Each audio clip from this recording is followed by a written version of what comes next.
Yo, what's up, everybody? This is Jeremy with Phat Airlines. It's so nice to be here. How's everybody doing today? We are playing Phat Airlines today. Phat Airlines is my free-to-play account, and I got a couple things that I want to talk about today because I've seen a lot of questions, especially on Discord, from a lot of players. And it's all about the same questions. It's like, you know, what are the best ways to spend my gold planes? What are the best way to get my gold planes? And especially for like free players. So I got some tips today for you guys, and we're gonna go over some tips on, you know, how to better play as a free-to-play player. Free-to-play player means that you're not buying gold planes. So when you go up here and you click on the gold planes, you are not purchasing with real money.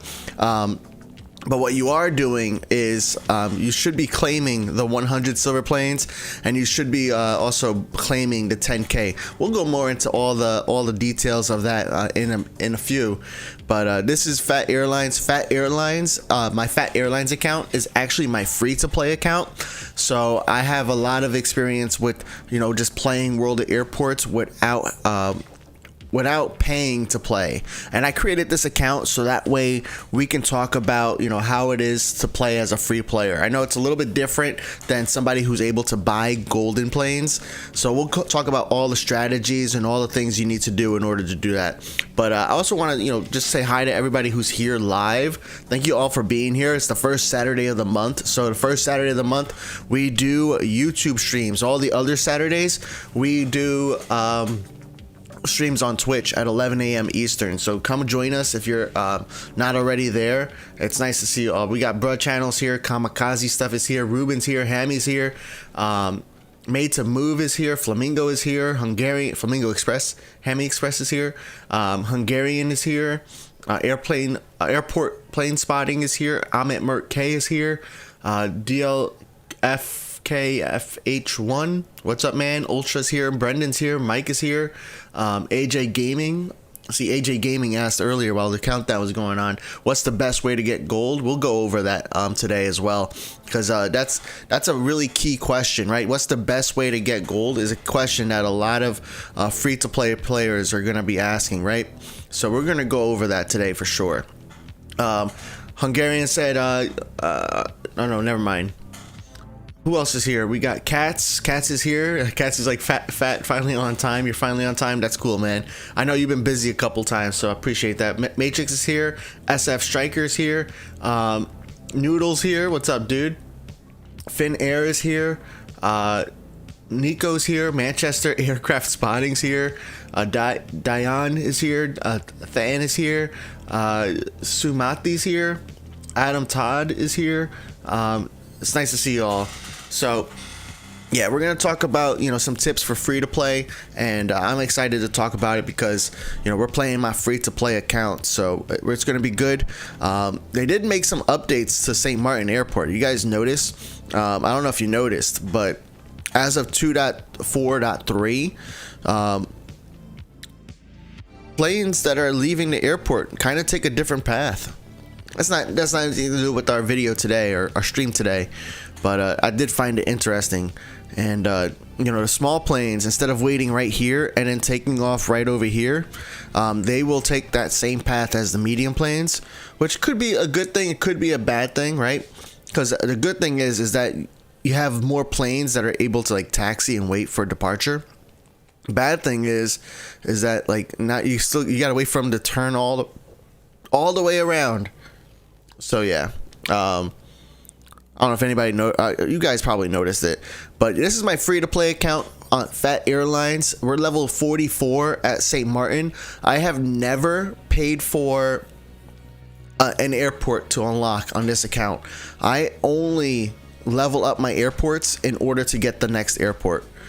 So in this airport at St. Martin, I'm at level 44, and I need to reach level 57 in order to unlock London Heathrow. So London Heathrow is not unlocked, Sydney is not unlocked, and that goes into, you know, one of the first things I want to talk about as a free player. As a free player, the most important thing that you need to know is that when you have 10,000 silver planes, always, and let me know if you disagree in the chat. I don't think you will, but if you disagree, let me know. but always convert 10,000 silver planes for 10 gold planes. You have a 1 week timer. So this right here, I already redeemed it a couple of days ago, but you always want to redeem 10,000 silver planes for 10 gold planes. This is the best way to get your golden planes, and you can do this once a week, or once every 7 days. It's not once a week, it's once every 7 days. So once you redeem it, then you can convert another 10,000 silver planes into gold planes. We'll talk about ways that you can get silver planes. It's pretty cool. You know, you can get silver planes by leveling up. Like, even look right here at level 56, you get 3,500 for free, or another 3,500 silver planes for the premium pass. Here's another 7,000 silver planes. So there's a lot of ways you can get silver planes. You can also get silver planes by completing contracts, right? So that's another thing we can do. Give me a second. I need to open up chat. Wow. Where is my chat? There it is. Now, another thing you can do, but this is something that it doesn't apply to everybody, but you can also convert 1,500 silver planes for 1 gold plane. Now, when you do this, it's a nice pop-up will appear, right? It's going to confirm, so that's pretty cool. You don't want to accidentally spend it, but I would only recommend this if you're consistently over 10,000 silver planes. I'm going to buy it right now just so you guys can see it, but that's one way. Excuse me, that's one way you can get more gold planes. So I'm still over 10,000, so I had no problem buying that. But the most important thing is always save up to 10,000 silver planes.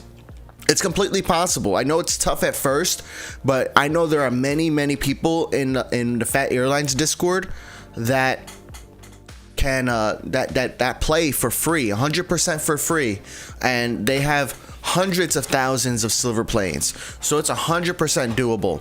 So that's the first thing that's the most important thing that I want to share is you must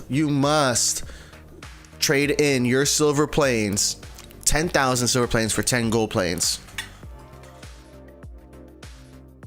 Yeah, everybody's telling me in chat like I need to redeem the 1 gold plane. So I did it, guys. I did it. Hungarian earns more than 15,000 silver planes a week now. That's what's up, dude. That's awesome. Cats recommends to send planes really far to get most silver planes. You don't have to worry about saving silver planes to get 1K per contract. Yeah, for real. Check this out, right? So I have this A388, which I purchased on, I have this plane unlocked. So that's another thing we'll talk about, what to unlock first, because you have to kind of be strategic when you're a free player on what you're going to unlock. But this is what Cats was talking about. Cats Woa Gaming is if you have like a nice big plane and you look at the contract here, you can go down to achievements and look at this, right? This is going to another player, and at the end of this contract, it's going to get me 933 silver planes. So that's another, that's something you want to keep in mind as a free player is you want to get contracts, but you have to also understand your playtime. So one thing is like, this is a 4-hour round trip. So you want to understand who you're playing with and what their time zone is and how often they play. Last thing you want to do is to have a lot of player contracts and you only play once a week or twice a week, or not that frequently. It's not going to get you a lot of progress, and it's gonna slow you down a little bit. So you might also want to consider doing non-player contracts, because those they still have to go on a round trip. This one's a 26-minute round trip. You have to kind of level it up in order to get the super high rewards, and you can click on rewards and then click on the upgrade button over here. It's a button, and you can see what the rewards will be like as you continue to level up. So right now I'm at 9 contracted handlings on this contract, so you'll see I'm at 6834, and then when I finish this 9 and I upgrade to 10, I'm gonna get 82. But that's a small plane. You're not going to get as much XP, not as much silver planes on a small plane as you would with a nice big X plane. So just something to keep in mind. What's up, Roloff? Duck reached 100K silver planes. Nice. Duck, you made 10,000 silver planes in a day. That's what's up. DL asked if you could send an A388 to my Nagoya. Yeah, send it to my Nagoya on Phat Airlines. I'm trying to play Phat Airlines on Nagoya. We're gonna go there after St. Martin. I like the yeah, I'm gonna go there after St. Martin. I'm gonna level up that airport because I haven't really leveled it up. I unlocked Nagoya before 2.0, so essentially I'm lucky enough to like not have to level it up to unlock an airport. But yeah, that's something we're gonna have to talk about. So yeah, with the contracts though, if you play a lot, your best bet is to get a player contract. If you don't play a lot, or you have limited play time, you might want to do a mix. But also understand that if you're playing with another player, they might also need the silver planes and they might also need the XP. So keep that in mind. You know, try to be respectful. Try to get contracts. By the way, on the Phat Airlines Discord, we have contract giveaways. So we have plane contract giveaways that happen. And those plane contract giveaways, anybody can enter. Only VIPs can create giveaways, but anybody can enter to win a giveaway. And it's such a great way for especially new players to try to find a plane that works for you. Just remember, you know, some airports can't take X planes or L planes, right? So Innsbruck can't take L planes or X planes. Bari cannot take X planes. So just keep that in mind. We'll have some guides out there for you soon that'll kind of make it easier for you to understand that. So yeah, get contracts. That's my second tip. You want to get contracts because contracts are going to be the way to get silver planes. So that way you can get the 10,000 silver planes and then convert them to 10 gold planes every single week, every 7 days. All right. One other thing that I like to recommend, and this is something that I think some of you may not agree with me and some of you may agree with me, but you want to go up in here and you want to claim the free silver planes. You know, you get 100 silver planes for free every single day. Every 24 hours, you can get 100 silver planes for free, and you get another 100 silver planes for free as well. But I'm going to tell you to use your silver planes on the approach manager. Activate the approach manager. Activate it for 30 minutes. So that's 15 silver planes plus 10. So that's 25 silver planes for 30 minutes. And you're going to all the planes are going to automatically start landing for you. This is going to help you so that way you have a much better 30 minutes of playing. It's going to make sure all the planes are landing. That way you can worry about handling the planes and not have to worry about also landing them and doing all that. Sure, it's 25, silver planes less that you're going to have to re-earn, but I'm telling you, you're going to have so many more planes on the ground, especially if you get distracted from the game a little bit. If you have over 20,000, you should always be using the tower managers. But even if you have less than 10,000, I'm still suggesting you want to at least assign the approach manager. That way you can make sure planes are landing automatically. Of course, you need to make sure you're assigning a gate to these planes, so that way they can the tower manager can assign them. But that's one of the things. All right. So that's another tip for you guys. Red channels, you have too many silver planes to claim the free silver planes. That's funny. That's I know me, I don't like really watching ads, so I don't really go with the ad option, but you can double, you can get from 100 to 200 silver planes just by watching the ad. I know some countries you might not have an ad available, but it's still no problem at all. You also get free wallers. That just helps you out with your airports, and you could watch an ad, and I think that's every 24 hours as well. Maybe I think it's every 3 hours. I forget. All right, what else? There are subscription plans in the Discord, yes. Oh yeah, so if you want to be VIP, there's a lot of ways you can become VIP, but all of them are paid, right? Actually, all but one are paid. So you can be a YouTube member. Join in the YouTube membership. There is a very cheap option at $1. It's the basic economy mode, or basic economy subscription level. You can sign up for there and then link your Discord account with your YouTube account. you can become a subscriber on Twitch.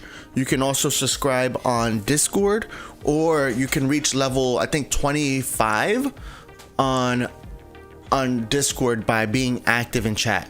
That's gonna be a hard way to get the VIP. It takes a long time, a lot of activity in order to get to level 25. So just a heads up on that one. But we have it that way because right now I don't have a way to really validate that somebody is active on World of Airports. So for the most part, most of my VIPs, most of the people who are, you know, subscribing to the Twitch and becoming members on YouTube, they tend to be a lot more active when it comes to playing World of Airports. Eventually we'll find a way that we can get more people in there, but the last thing I want is for somebody to host a giveaway and then that person who's hosting the giveaway is not an active player. That is not the purpose of the giveaway. The purpose is so that way an active player can give it away to anybody chosen at random, and that way everybody has an equal shot at getting a plane. You know, every week we have a Concorde giveaway going on the Phat Airlines Discord from myself and sometimes from other members as well. So you can take a look. We have a special channel for that as well. But yeah, that is about contracts. We're going to handle this. Now, another common question. Yeah, another common question that I get or that I see when it comes to World of Airports and like playing for free is like, what do you unlock first, right? Do you unlock the premium pass? Do you unlock an airport? So let me, I'm going to change airports for a second here, even though I activated 30 minutes of St. Martin. So you got like, you know, airports to unlock. You can unlock it using gold planes. But if you're a free player, right, you can get 10 gold planes a week. And we already established that you should always convert your 10,000 silver planes to 10 gold planes. Now, should you unlock an airport? Should you unlock you know, a premium pass? We're gonna go to Nagoya, right? So should you unlock a premium pass? If you're not sure what a premium pass is, it's on the levels. Every airport has level rewards, progress rewards, and you can use gold planes to get extra rewards, which are all the rewards on the bottom. And you'll see here, I don't have the Nagoya premium pass. It costs 30 gold planes, and look at all the things you can get, you know. And the cool thing is, even if you unlock it later on, like I'm already level 19, if I'm gonna unlock this right now, I would get all the rewards up until level 19 on the premium pass. So should you get the premium pass, or should you unlock a plane? Should you go right over here, look at all the planes you don't have, and should you unlock a plane? Now that answer kind of varies. It's based on a lot of things, and I got a lot of like, I looked on the Discord, on the Phat Airlines Discord. I looked at the World of Airports Discord. I looked at a lot of places in order to kind of get this this advice. So of course, if you disagree, I encourage you to let me know why you disagree, because you know, there's a lot of different strategies that people use when it comes to, you know, using their gold planes especially. But the first thing I would tell you to unlock is really the premium pass. Let's look at the St. Martin premium pass, for example. We're going to start at the beginning. All right. So if you're just starting off at St. Martin and you get the premium pass, I forget how much the premium pass here was, but I think it was like 20 or 30 gold planes. And you get, you know, right off the bat at level 0, you get a DHC-6. Now, a DHC-6 is not like it's not an amazing plane. But the cool thing is, with your own fleet planes, you do earn about 50% extra than like non-fleet planes. It's hard to tell with the DHC-6, right? Because like, I think on a non-player plane, you're getting like 60 wallers, and this one you're getting 80 wallers. But either way, what it does is, it gives you a nice solid contract that you can get every, you know, in this case, 1 hour, 17 minutes based on this destination I'm sending it to. And then as you continue to level up, as you continue to level it up, you can get all the way up to, you know, 87 silver planes and 25 XP.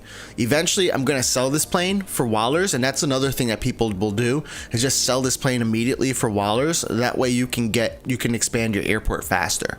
So that's another cool thing. You know, not only that, but you get a livery. So look over here at level 3, you get a DHC6 Premium 1 livery. So that's going to be very helpful. I love the extra handling crew, especially at like smaller airports. It lets you handle more planes at once. You get, you know, silver planes. So I think the premium passes in general are usually worth it. Eventually we'll have a video that kind of gives like a ranking on which premium passes you should unlock first if you had all the airports. But in general, I think all the premium passes are worth it. Some are more worth it than others. Like, right, are you gonna pay 100 gold planes for a Sydney premium pass when you still don't have the St. Martin premium pass? I would not suggest that. I would suggest getting you know, the St. Martin one before Sydney, for example. Because look at this, right? Even at level 13, and here's another question a lot of people asked, is at level 12, right, you have an airplane, an AT-76 that you can have at St. Martin, and then at level 13 you have an E-190 but it doesn't have an airport tag. That means you can use it at all airports. And if you just keep going down the levels, you're gonna get more and more airplanes. More airplanes means more wallers and more XP. You know, it's just gonna be faster for you. You could find a contract partner because you have your own plane that you could send to somebody, or you could just send it to a random destination and then that plane will come back and ready for you to handle. But those planes give you more wallers, which then let you buy more planes. So yeah, we just keep going through these levels. You get more liveries here at St. Martin. So liveries are expensive. Let's take a look, right? We're gonna go to fleet here. Let me start handling real quick. Gotta make sure, I'm always trying to make sure that I'm handling planes, even when I'm doing other things. So that way, you know, at least the ramp agents are doing the work. But we want to go to fleet and we want to go to configure and buy. Because like, look at the A306, right? So at the premium pass here at level 39, you get premium 2 for the A306. You go to change airplane. We're gonna go to the A306, and like, granted, we have premium 2 now because we had it unlocked. We have it unlocked from the premium pass, but let's look at the price of other premium. It's 8 gold planes. So you save, or you don't have to spend another 8 gold planes and you get the premium 2 livery. So pretty solid when it comes to that. And which helps you out because you could use that on even planes that you don't have unlocked. And then over here, look at that. 7,000 silver planes from one level. Very solid, very solid. And then every airport for free gives you 3, I think it's 3 gold planes. So you can get that. 3 is not a lot compared to like the 10 that you can get every single week, but it is something that you could get. So that's pretty cool. Duck says every S plane is mediocre. Yeah, I would say the E170, E175 are less mediocre than most because they have like range, but in general, yeah. The 77 LF, Bro Channels loves it. You got 13.4K for your first handling. Nice. That's really good. On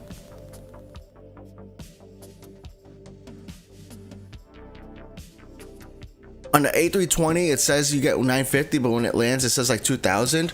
I think so you're talking about the profit that you see when you configure the plane. When you first configure the plane and that profit, I think that's the profit if like you were in the red for reputation. So you see over here how you have like this contract admin and we're in the green. I think if you were in the red, you would have less passengers. I've never been in the red, but I do know like in the yellow, we tend to have like not 90%, but more like 80 or 85% for number of passengers in the plane. So I think the 900 that you're seeing is if you're in the red. Could be wrong because I've never been in the red and I've never seen that low of a number either, like when actually handling my planes. So all right, So okay, we went over 2 tips already. Actually 3 tips, right? You want to always trade in 10,000 silver planes for 10 gold. Always do that. You want to get contracts, but you want to understand what your playtime looks like. If you play a lot, then get player contracts. If you don't play a lot, like once a week or less, do non-player contracts. Either way, you want to get as many contracts as you can. Player contracts are the best because you'll get the maximum reward right off the bat. But if you can't play constantly, just getting any kind of contract is great. My next tip is to unlock the premium pass first. So I would say unlock the premium pass first. I would then say if you had extra gold planes and you had all the premium passes in your airports, then I would say unlock a plane next.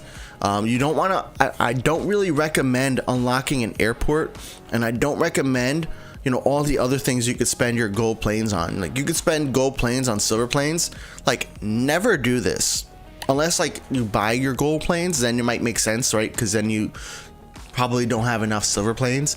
But never trade in your gold planes for silver planes. Wallers. Never trade in your gold planes for Wallers either. The only time you might want to consider it is when you're in a brand new airport.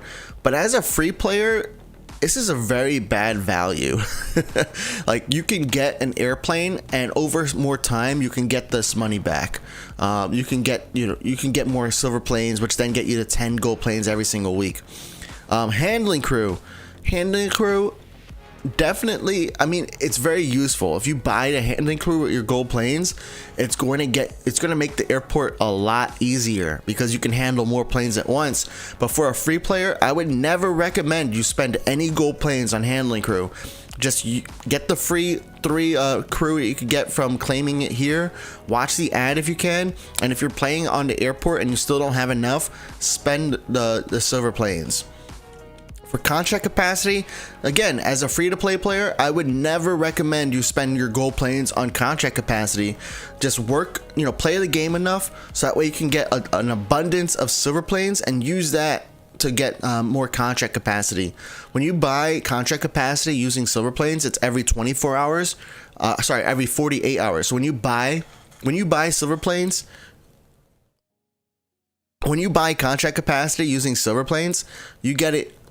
A timer for every 48 hours. So you can buy using silver planes every 48 hours. When you buy using gold planes, it's 24 hours. Same thing over here. Handling crew has a 24-hour timer. These have different timers. I forget what they are. But yeah, I would never recommend you buy. Never buy Wallers. Never buy silver planes. Don't spend your money like that or your gold planes like that if you're a free-to-play player. But what plane should you unlock, right?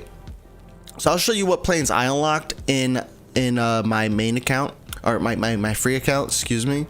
And I think some of these planes, like look at all these planes I have unlocked. So I have a B463, right? But that was a plane that I unlocked in 1.5. What planes would I recommend that you unlock? The AT-76 is a solid plane. It's a small plane. It has the most amount of liveries too. I don't know if you guys noticed, but like, look, you got all these special liveries, and liveries are only 2 gold planes. So it's a nice cheaper plane. It's great at Innsbruck. It's great at Bari. Great at Prague. It's really great at those like first few airports that you get. So this could be a really solid plane for you to unlock. It only costs 22,000 to buy one, so it can really help you out with that. A next plane I would probably recommend is somewhere around, the B. Let me actually show all the planes. So that's for small planes. Another small plane I would recommend is the E175. It's more expensive, at 42,000 Wallers and 3 gold planes to unlock, and 3 gold planes for the liveries as well. But it has some range, so you could really get to some destinations that like normally only medium planes can go to. So that is another plane I would consider to unlocking. I would consider unlocking some medium planes too. So I have the B-38M, which is a pretty solid plane for long distance. The 752 is solid for long distance as well. The 738 is great like just for like those medium, it's a good all around plane, I would say. And you know, ever since the A320 got updated, the A320 is also a pretty nice plane as well. I would not recommend unlocking cargo planes until you're in the later airports, because a lot of the beginning airports do not have a ton of cargo space, so you're not going to be using a lot of cargo planes. A21NX is a very great plane, especially if you have Washington or London Heathrow. So that's another plane you might want to unlock, but it is very expensive at 24 gold planes. But a lot of the cheaper planes, if you see a plane that's really cheap and it's not remodeled, once it gets remodeled, like look, the 734. Once this plane gets remodeled, that gold plane price is going to go up. So if you're thinking about a plane and it's not remodeled, it's like, you know, it doesn't look, you know, high def. This one is remodeled, but they haven't updated the price, it looks like. Then you might want to consider unlocking that plane. Don't unlock the DH64 as a free player. Now for L planes, I went with the A306 because it's like the cheapest L plane, but I would probably nowadays recommend the A332. The A332 can make has a decent range on it, so you can make a lot of other player airports. And it gets you, it's only 20 gold planes and it's 239, so it's a nice cheap airplane, well, for a large plane. Another airplane that a lot of people recommend is the 77W. So this is one of the top airplanes in the game. You get the most money wallers from it, and you get the most XP from it, XP and silver planes from it. You know, now with Sydney being released, you know, the A35K and the A359 are great options because you can send these have the longest range in the game, so as a player plane. But look at that price, man. 60 gold planes, that's a tough pill to swallow, right? And then you got the 788, the 78X, and the 787s, which are also, you know, the 789 is a solid, you know, all around plane. But the gold plane price is really high, so it's something else, you know, it's something to think about. And then you got X planes. Oh, and I'm at St. Martin, so you don't see any of the L cargo planes, but we're not going to talk about cargo planes. You got the X planes, the A388. I definitely recommend you unlock this. It's a great plane. It gets you some great XP, gets you some great wallers, and it's a fun plane to handle. You know, look at this guy right here, where I'm getting 12,000 wallers on this, and then for my flight from St. Martin to Washington, I'm getting 933 silver planes. So that's huge. And I know with me and Hammy, as long as I handle this plane once a day, I could get that 1,000 silver planes in a week. What do you recommend international cargo plane? I don't really know, man. Sorry. A332's range got nerfed. Is it still decent? Yeah, I think it's still decent. You know, I like the A306 before 2.0, because before 2.0 the range didn't matter, right? So any L plane could go to any L connection, which was pretty cool. But now, you know, range matters, and the A332 can still make from player to player airports, and I think almost every airport. What's a plane to never unlock? That's a good question. I mean, of course, the DH64, right? Don't unlock that. It's the DH64 right over here. This is a plane that's like has an identity crisis, right? It costs like an X plane. It costs you 1 million wallers, and 100 gold planes. It takes up a medium slot stand at your airport, and it gives you money like a small airplane. So it's like, it's all over the place. You get the, like, for handling a DH64, you get the money like equivalent to a small plane. It takes up a medium plane stand, and it costs more than an X plane. So that's one plane, of course, I would say never to unlock. The C30J is another, you know, tough plane to unlock. That I probably wouldn't recommend. There's certain airports where it could work out fine, but that's an airplane I won't recommend. Same with like the AN12, another plane I would not probably recommend. A318 has its uses, but it doesn't have uses in all the airports. So there's another plane. A lot of the small planes I wouldn't recommend. AT-43 I don't recommend. Same thing with the cargo version. AT-46 just skip over that and go with the 76 instead. I don't even on my main account I don't have the DHC6 unlocked. SF-34, the only reason I don't straight up not recommend it is because the SF-34 has actually your name on it on certain liveries. All liveries, on the basic liveries, it has your airline name on it, so that's pretty cool, and I appreciate that. So I still kind of recommend the SF-34, and the SF-34F, the same reason, right? You get your name on it. Now for L planes, you got like the AN 22, I think it is. That's a plane I don't recommend, and it's hard to recommend some of these L planes with their cost being like 60 gold planes, but that is the new normal. For Innsbruck, what plane do I recommend? AT-76 all the way. You could also do fine with the E-170. Medium planes will work fine too, but AT-76 is pretty solid.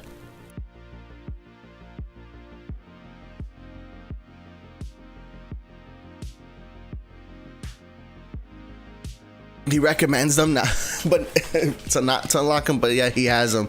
Yeah, sometimes that happens, man. Sometimes I think a plane could be good, right? Or it was good at one point, and then an update happened, and now it's no longer good.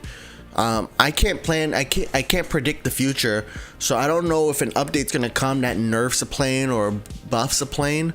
But all I can tell you is my experience today and what I've found from reading other people's opinions as well. Sometimes I always look at what other people say as well. CRJ-9, it's a good aircraft. Yeah, it's a good aircraft. I agree.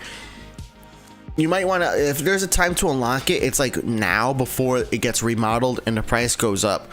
I mean, it is a small plane, so the price isn't going to go up like tremendously, but still, if you could get it for, just a few gold planes, save yourself one or two.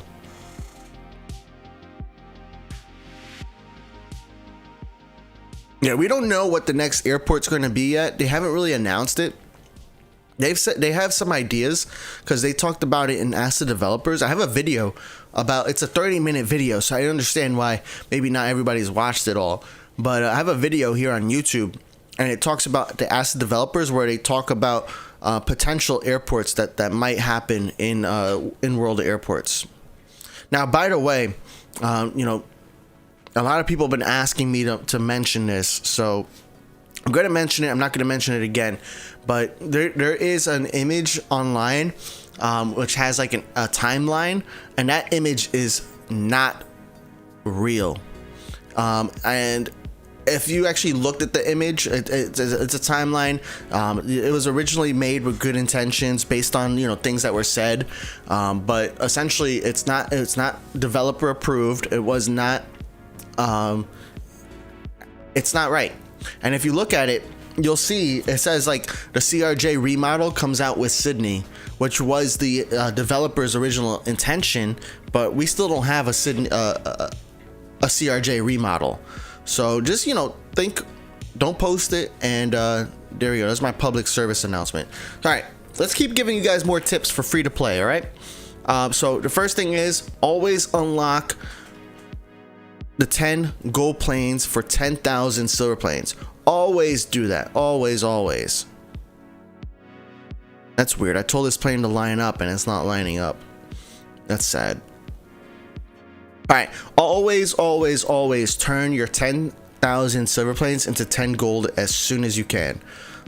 Next thing that you want to do is get contracts. Contracts are going to be how you get more silver planes, but you want to understand your play style. If you play a lot, get contracts with other players. If you don't play as much, you can do completely fine with AI contracts. It just might take a little bit longer, but you're trading your time essentially for the silver planes. You want to unlock the premium pass first. The premium pass has so many good rewards, including airplanes that you can send to other people on contracts or just to other destinations, and your own fleet planes make more wallers than non-fleet planes, including other player planes. I would never... The only time I would recommend unlocking an airport is if you are incredibly bored. If you're bored with the airport that you're playing and you just can't stand it anymore, you know, and it's gonna help you keep playing the game, then go ahead, unlock another airport. I would unlock, actually, let's go back to the main menu here. If you were to unlock an airport, and let's say you're only at Innsbruck, I would look at towards the later airports over here, because you can unlock Bari from playing Innsbruck, and you can unlock each of the following airports by playing the prior airport. So if you were like at Innsbruck, you know, I would probably look to unlocking St. Martin. St. Martin's a slow airport though, so maybe not, right? But like London Heathrow is an airport that you might want to consider unlocking, because it's a great airport. It's a central airport to a lot of the European airports. You can get a lot of L and X planes, and you can get a lot of silver planes and XP from it. Muscat is another great airport that you can probably think about unlocking, because the same thing. It's you get a lot of great contracts with there. You have a lot of L and X stands. You know, Washington's a great airport as well, but if you're already at Bari or Prague, maybe Washington's not the one to unlock, because you can just play some Prague and unlock it for free. I'm always about unlocking things for free. That's why I haven't paid to unlock any of these airports, because I'm just going to reach the level at St. Martin to unlock it. So yeah, I would not ever recommend, I don't usually recommend unlocking an airport in World of Airports for a free player. That's usually not something I recommend. But then when people tell me that they're bored, then my tune changes. So if you're bored, you know, you want the number one way to get more gold planes is by playing the game. So if you're bored of the game and you're not playing the game, you're not going to get silver planes and you're not going to get gold planes. So you have to play the game in order to get more gold planes. And if you're bored and you're not, you know, the way you're playing right now is not, or the airport you're playing right now is not going to keep you in the game, then go ahead, unlock it. But I usually say save your gold planes for a premium pass or for a plane to unlock. Now, I also mentioned before is to use the tower manager for landing planes. That's fantastic. It's the advice that I give, because all these planes will automatically land, you know, and that's very, very helpful, especially like if you're doing other things. You just assign all the planes a stand, assign the tower manager for 30 minutes, and then you can come back, or you can even play while the tower manager is doing his job. But ultimately, you're gonna have planes to handle at the stands without having to really pay a lot of attention to the game. You could save those, you know, 25 silver planes if you want, but I think efficiency and speed is also a part of playing for free. You want to make sure you're getting things done as fast as possible, because you don't want to spend too much time doing things. All right, I'm gonna wait for this airplane to get to the stand, but I'm gonna reach out. I still got like three more like tips when it comes for free to play.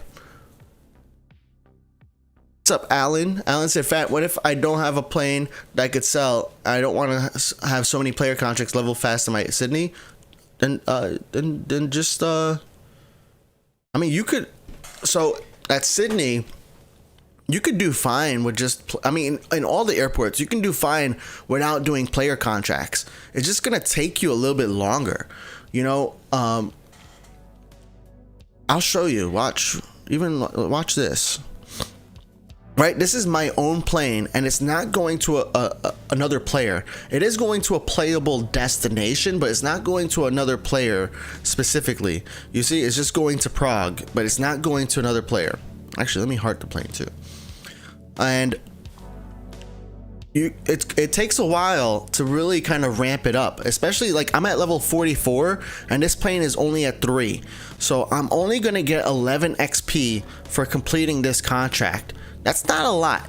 You know, if you look up here, I'm at 292 out of 390. I need 390 XP to finish this level, and my goal is to get to level 57 so I can unlock LHR. So that is going to take me a long time with only 11 XP. Now the cool thing is at the next upgrade, I get 19 XP. So you could do this at any airport, including Sydney. You could just use your planes and send them to non-player destinations or to player destinations, but not to an actual player. And it'll show up as a random arrival, but you have to work your way up. Now, once you're at level 10, it's phenomenal, right? Because then essentially you're always getting this plane back. In this case, I'm getting this plane back every 4 hours and 40 minutes. I would get this plane back, and I can get, you know, if I play, let's say if I play for 8 hours, or not 8 hours, but if I play every 4 hours and 40 minutes, and there's 3 times I could do that in a day, right? 12 hours, maybe 2 times, but that means I can get this 113 XP in 5 days if I play the game twice. If I play St. Martin Airport twice, every 5 hours, or once every 5 hours, excuse me, I can get 809 silver planes and 113 XP just from this one plane. But in order to get there, you have to handle the plane 1 plus 2 plus 3 plus 4 plus 5. So you gotta handle it, I think, 45 times before you can even get to this point. So it's some work, but you'll get there. You can do it. Doing players get you automatically to the 10, so you can get those XP. So at Sydney, I'm getting that XP really quickly because now, after about a week of playing in Sydney, or longer now, right? Sydney's been out much longer than a week, but after playing for multiple weeks, now a lot of my player contracts are completing, and it's really helping to level up the airport fast, especially at those later levels when you need 300, 400, 1000 XP to get the next level.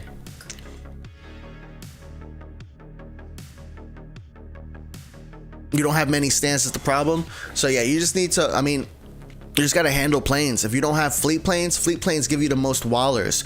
You see this plane giving me 3,397. I don't think I have any non-player L planes.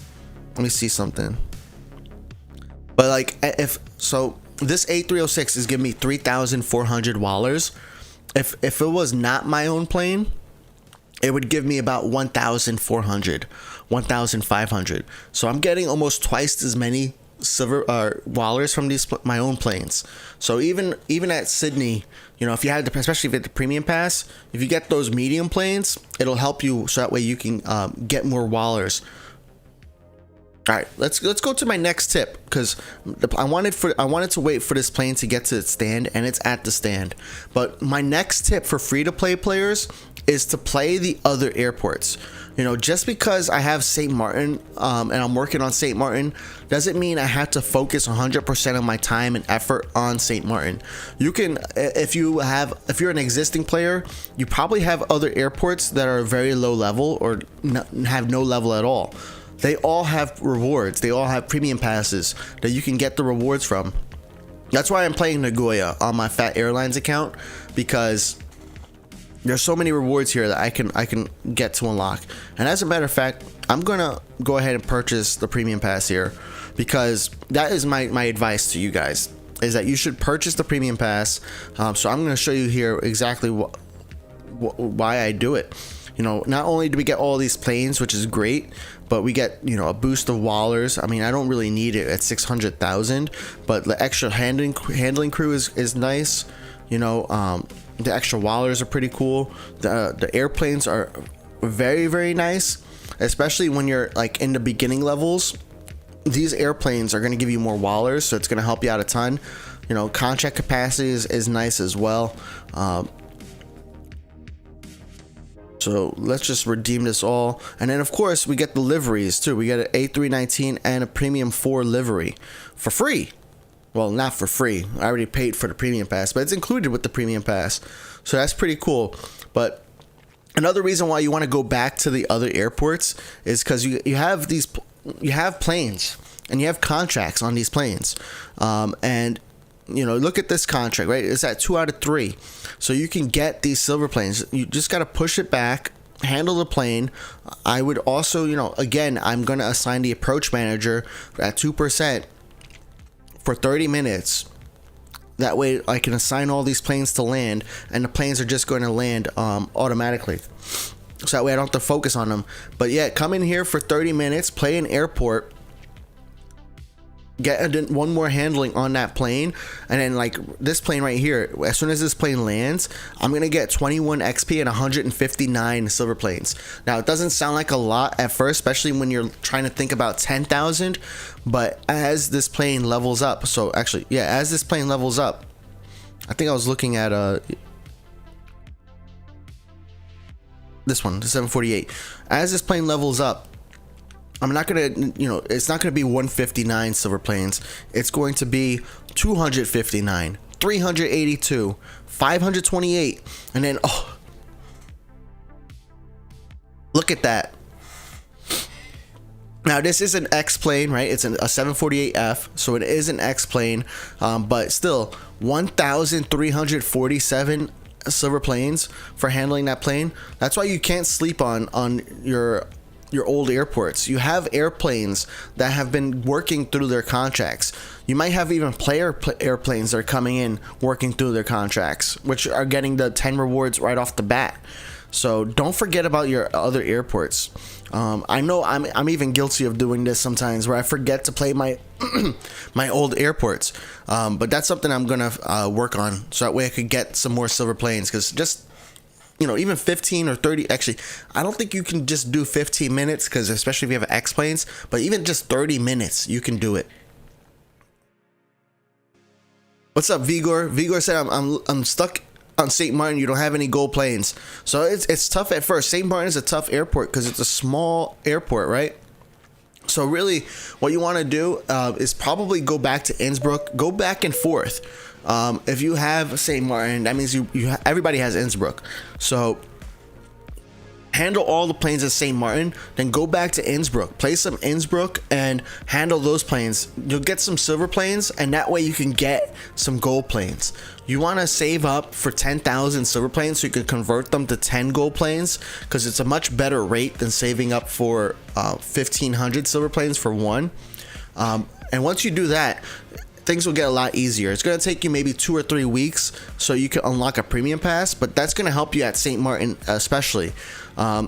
St. Martin, you get you get handling crew, you get some free airplanes as well. Those airplanes are going to like really help you, so that way you can get some wallers, and just give you more time in that airport. So that's going to help you out. I forgot Muscat on the account. I know I haven't played Muscat in a while on Phat Airlines. You're right, bro. Channels have not played Muscat in a very long time. I think I have played it like in like 2 weeks ago though. Yo, Jan Hendrick Visor, thank you for the follow, for subscribing. Riley, you got your first L play in Sydney. That's also a game changer. Once you start getting L planes at Sydney or any airport really, once you start getting L planes, it's really great, because you'll start like the L planes that you handle give you like 1,000 wallers. So it helps you to kind of build up that bank account. Now, so does this M plane. This M plane, that's my M plane, is giving me 1,500 wallers. So that's why I can't emphasize enough that as a free player, you still want to unlock some airplanes, because airplanes are going to give you more wallers, which can help you to buy more airplanes. It's also going to help you to unlock, all the stands in the airport, so that way you can actually afford, you can have more contracts and more handling crew. And then at the end of this, you're going to get the silver planes and the XP. So it's really, really good. Bread Channels is going to play some St. Martin. All right, so I got some more tips. So tip number 1, right? 10,000. Always trade 10,000 silver planes. Always trade 10,000 silver planes for 10 gold planes. What to unlock first? You want to unlock the premium pass first. The premium pass is where it's at. Some people might say some premium passes you don't want to unlock, which makes sense, but in general, unlock the premium passes, especially those that cost 30 or less. Those, you get so much out of it, definitely worth it. Then you want to unlock a plane with your gold planes. If you already have the premium pass in your airports, unlock an airplane. I would probably start, it depends on where you're at in your airports being unlocked, but you can look at different airports, airplanes to unlock. If you're at Innsbruck, the AT-76 is a great one. If you have like L plane, if you're at the airports with L and X planes, you know, might want to look at the 77W. You might want to look at the A332. You might want to look at the A388. A388 is going to be tough though, because it costs $430 something dollars, or wait, $445 I think, right? It's expensive. It is an expensive plane to unlock, so that's why I went with the A332. And then of course, medium airplanes you can use at all airports. I loved the 752, but the A321NX is really really, if you do like a Washington to LHR route and it's your A321NX, you're gonna get like $4,000 for that one trip. So it is a really cool airplane. You know, my next tip number 4 is to get contracts. You want to understand your play style, right? So if you play every single day, do player contracts. If you play maybe once a week or less, you probably want to do some regular non-player contracts, which include, you know, just these, like this airplane going on a regular contract to TAS. I forget what airport that is. But yeah, get contracts. Contracts are going to be the only way you could get more XP and more silver planes. You want to switch airports. That's important too. Switch airports. Don't get stuck on the last airport that you have unlocked. Go back to the other airports. Handle those planes so that way you can get more silver planes. It'll make it so much easier for you to get that 10,000 or even 20,000 silver planes a week. Because once you're at like 20,000 silver planes a week, then you can buy this one gold plane for 1,500 silver planes. That's when it's worth it, when you're making 20k silver planes a week, which I'm almost at on this account, so it's pretty cool. Now, one thing I want to make sure you all know is that it will take time as a free-to-play player. You know, essentially you're trading your time for silver planes. Whereas other people who buy gold planes, they're trading their money for gold planes. So you got to remember, you're trading your time playing the game 100% for free, and you're getting gold planes in return by getting silver planes. So remember, it's going to take some time. It's not something that's going to happen overnight, but if you take all those steps that I mentioned in this in this live stream so far, you're going to get a lot of silver planes. You're going to get 10 gold a week. You might even get 17 gold planes a week. So it's going to help you out a lot. And then one thing too, I know this is kind of like not a free to play player thing, but I would also, you know, suggest that you consider buying, you know, some gold planes. Now, I'm not buying any gold planes on my free to play account because I want this to strictly be free to play, and I want to like have the free to play experience. But my saying is that you know, it's good to support the things that you enjoy. It costs money to, you know, to make a game like World of Airports, or to make any game really, right? It costs money to make these games, and the gold plane purchases are what helps support the development of the game. So if you're able to, I would strongly advise that you consider buying some gold planes to support the development. But I understand that's not something everybody can do. So just, you know, something I wanted to mention, because, you know, the last thing I would hate to see is, you know, the game shutting down or anything like that. So yeah, those are my 7 tips for free to play players. Now we're just gonna play some Nagoya, and I'm gonna take a look at chat now.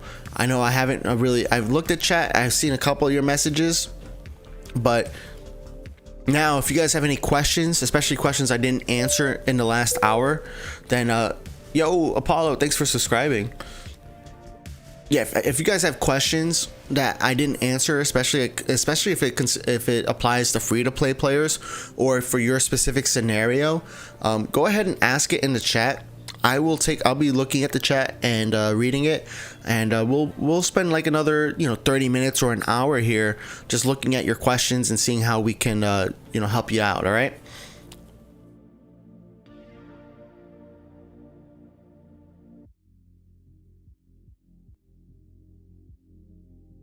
All right.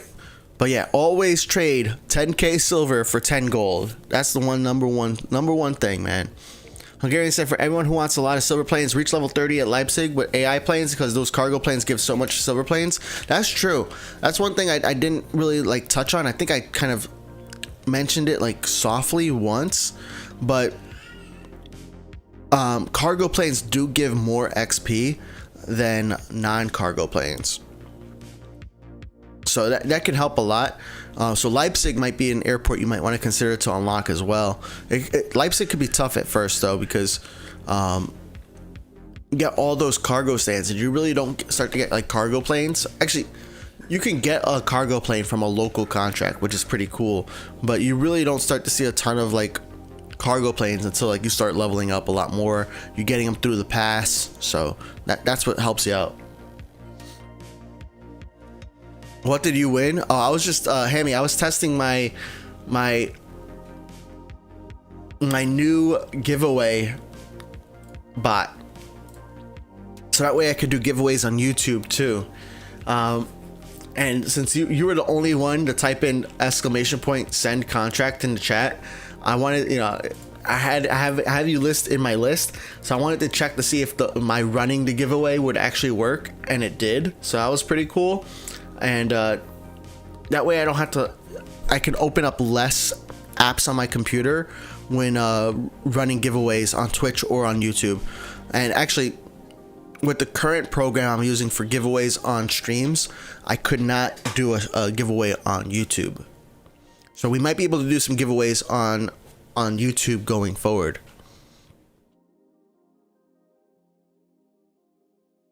If the game shut down, it's over for Phat Airlines. I'd just be very sad, Vigor. It wouldn't be over. I got some business. I got some other things. My channel would be done. But one other thing I'm considering doing, and I asked a few people this on Twitch, but nobody responded. But I'm also considering doing like going from like my introductory pilot's license and kind of going that, you know, recording that experience and seeing if you guys are interested in seeing that. It's something I'm considering. I haven't really like put too much thought into it. I know there's a couple of airports around me that have those classes, and I think it would be cool.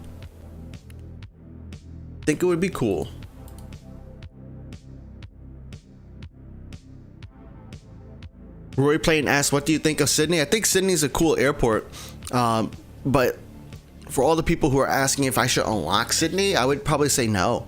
LHR is like the airport that you should unlock, and level up LHR so you can unlock Sydney. That's what I would recommend.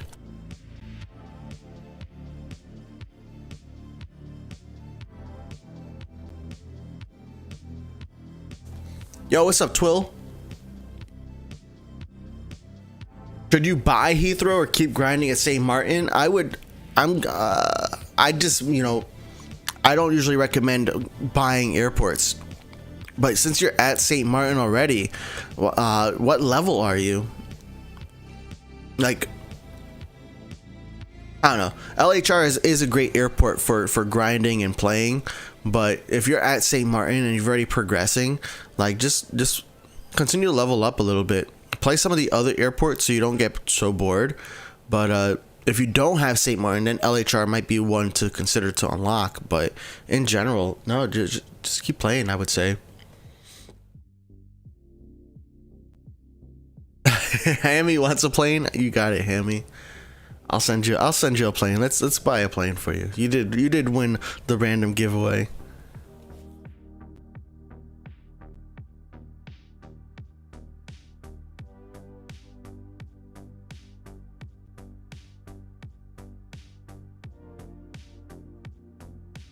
Oh, I forgot to configure it. Sad. I think it's 31st or 21st and 30 business. Yeah. Why? All right, Hammy. It's coming to you.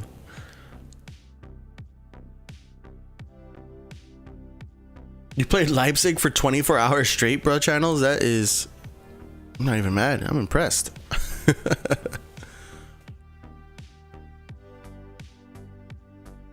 Red Channel says buy LHR, leave St. Martin in the dust.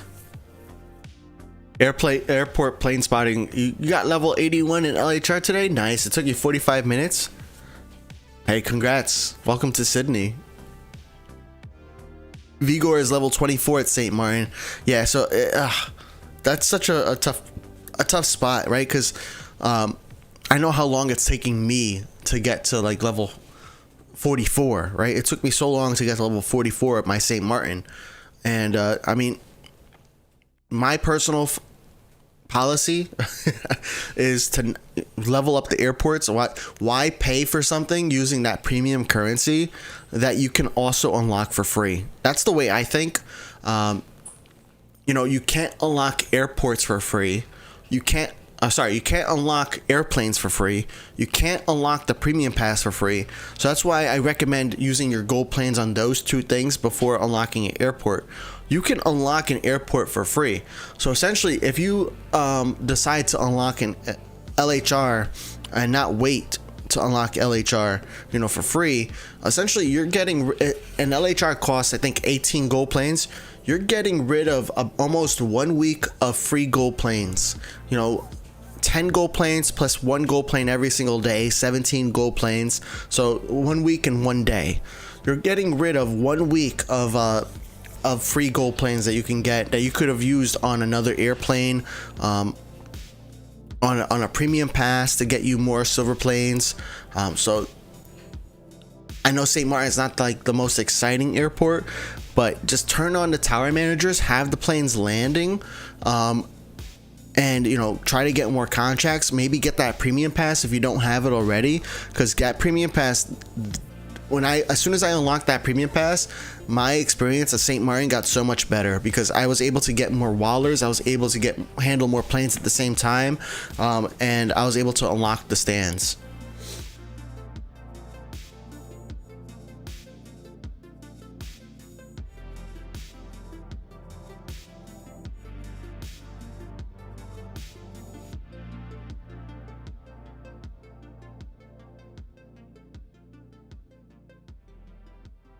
When we reach level 10 contract, is it over or the contract recurring? It's up to the players who has the plane.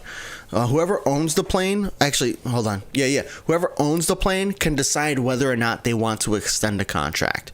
If it's a non-player plane, you can always extend the contract. There's no level 10. There's no level 11. So there's no level beyond level 10. But you can keep going forever on that 10 handlings. It just resumes back at 0, and then you work your way back to 10. You get the rewards again, and then you rinse repeat.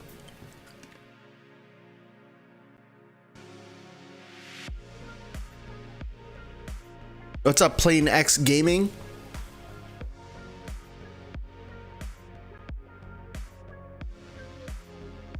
What happened for plane contract? For game contract? I'm not sure what that means, man. Isaac.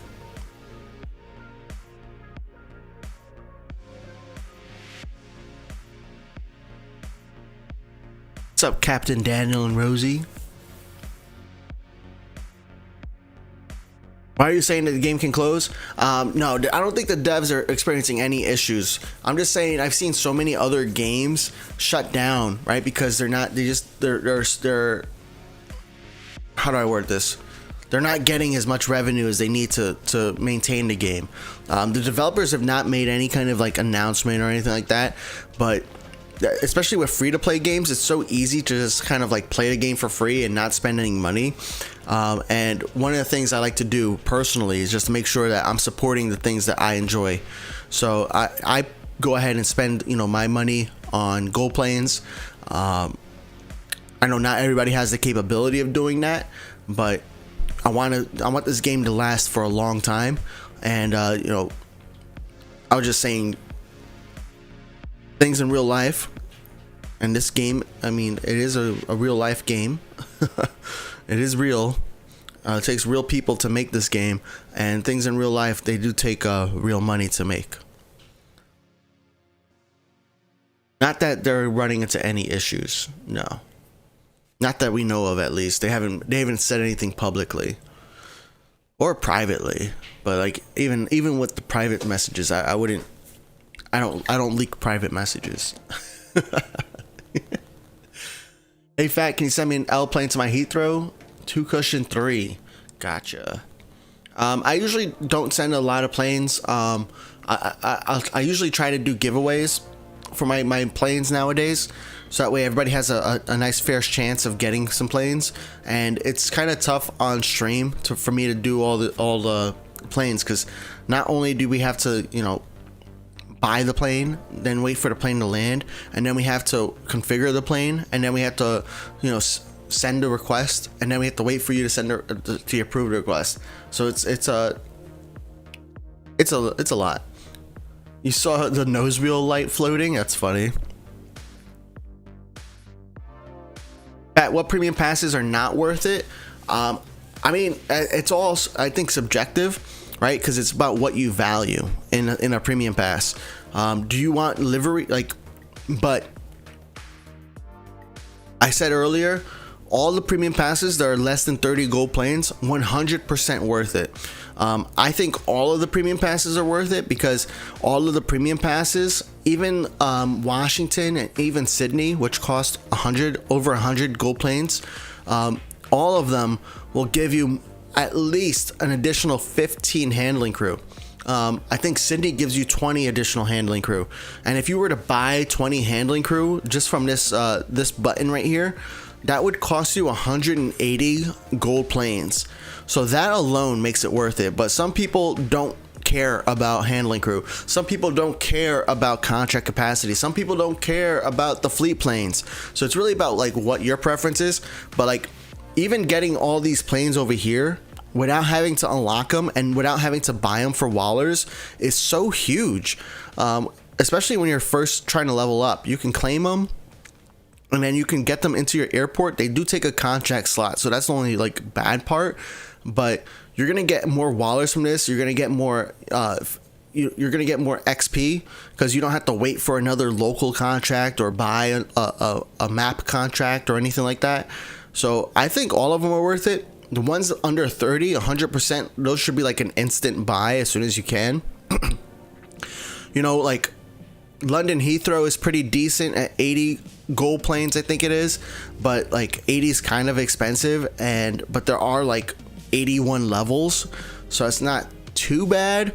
But you do get a Concorde at the end, so that's pretty nice. You know, Washington is like 110 gold planes, and you get a Concorde at the end on that one too. But is that worth it?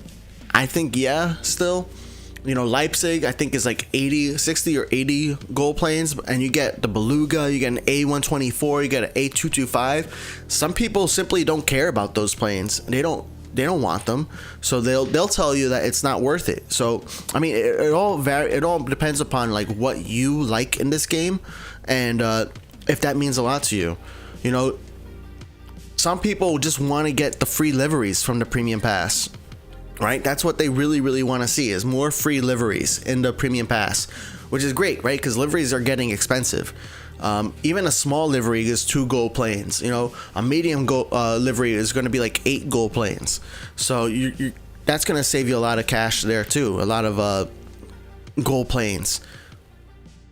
So if that's something you want, then you have to take a look. We'll have a Phat Airlines website soon, and the Phat Airlines website will essentially have like a list of all the rewards, you know, what the gold plane equivalent would be, and a lot more details, things that wouldn't quite work on videos.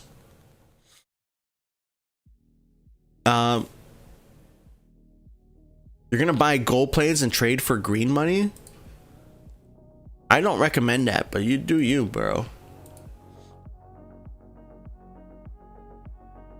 Captain Daniel says, so Phat, you're saying if I continue with contracts, well, I'll keep having it forever? Or I wasn't listening. Yeah, so once you're at 10, as long as you finish it in the green or yellow, you can continue to renew it indefinitely. As long as you finish it in the green or the yellow.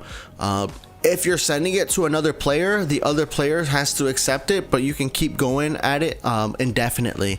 If it's going to a random destination or a player destination on a random contract, then the same thing, it can go indefinitely. The only requirement is you just gotta not finish in the red, which is not hard in my opinion. Bro channels, you started 2 new giveaways for an A332 and A35K. Nice. Check out the Phat Airlines Discord if you're not part of it already. Anybody can join a giveaway.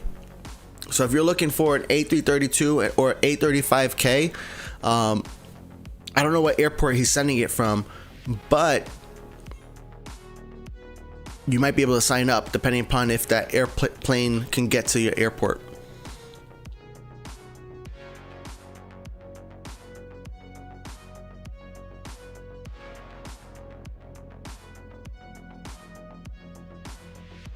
They need to fix the orbit cam. It's too zoomed in on some aircraft.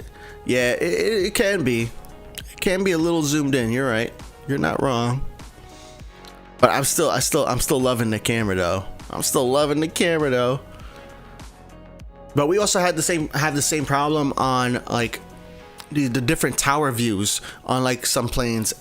Like at Muscat, if you have an A388 landing and you're looking at it, I think from like the runway view, you'll have some of the plane cut off. Like right now, you know, you're not going to be able to see the entire plane in its entirety. Pashkin, gotcha. They need to fix the St. Martin taxi bug. I don't know if it's a bug anymore, because now the small planes are taking the same path as the medium planes, and I could see why they did that. You know, at St. Martin. We can go back to St. Martin. I could talk more about that, but I can see why they did that. You know, some people could get annoyed that, you know, there's all this path taxiway the small planes could also use, and now it's essentially backing up a lot more planes. Now with the small planes taking the same path as medium planes in St. Martin, it actually, I mean, it could help make things run a little bit smoother without backing up so many planes. Hammy asked, what should I buy first to Sydney? The 77W or the 77LF? Either plane will be sent as a random contract plane. I haven't bought any 77LFs yet. I'm gonna do that tonight actually, where I'm gonna buy a 77LF at Sydney. I think I have a 77W, but ultimately I think both are going on random. I'd probably go with the cargo for the XP. I'd probably go with the cargo plane for the XP, especially like since does anybody know if people are max level yet? I think by now I wouldn't be surprised if people were max level at Sydney. But yeah, I would go with the 77LF Hammy, especially if they're going to random contract.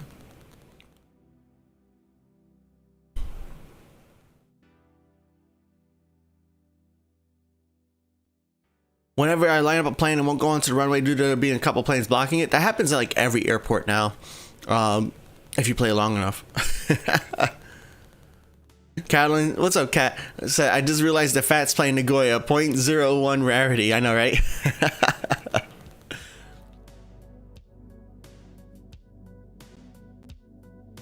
Flamingo's doing a Concorde giveaway on Phat's Discord that will end in 1 hour.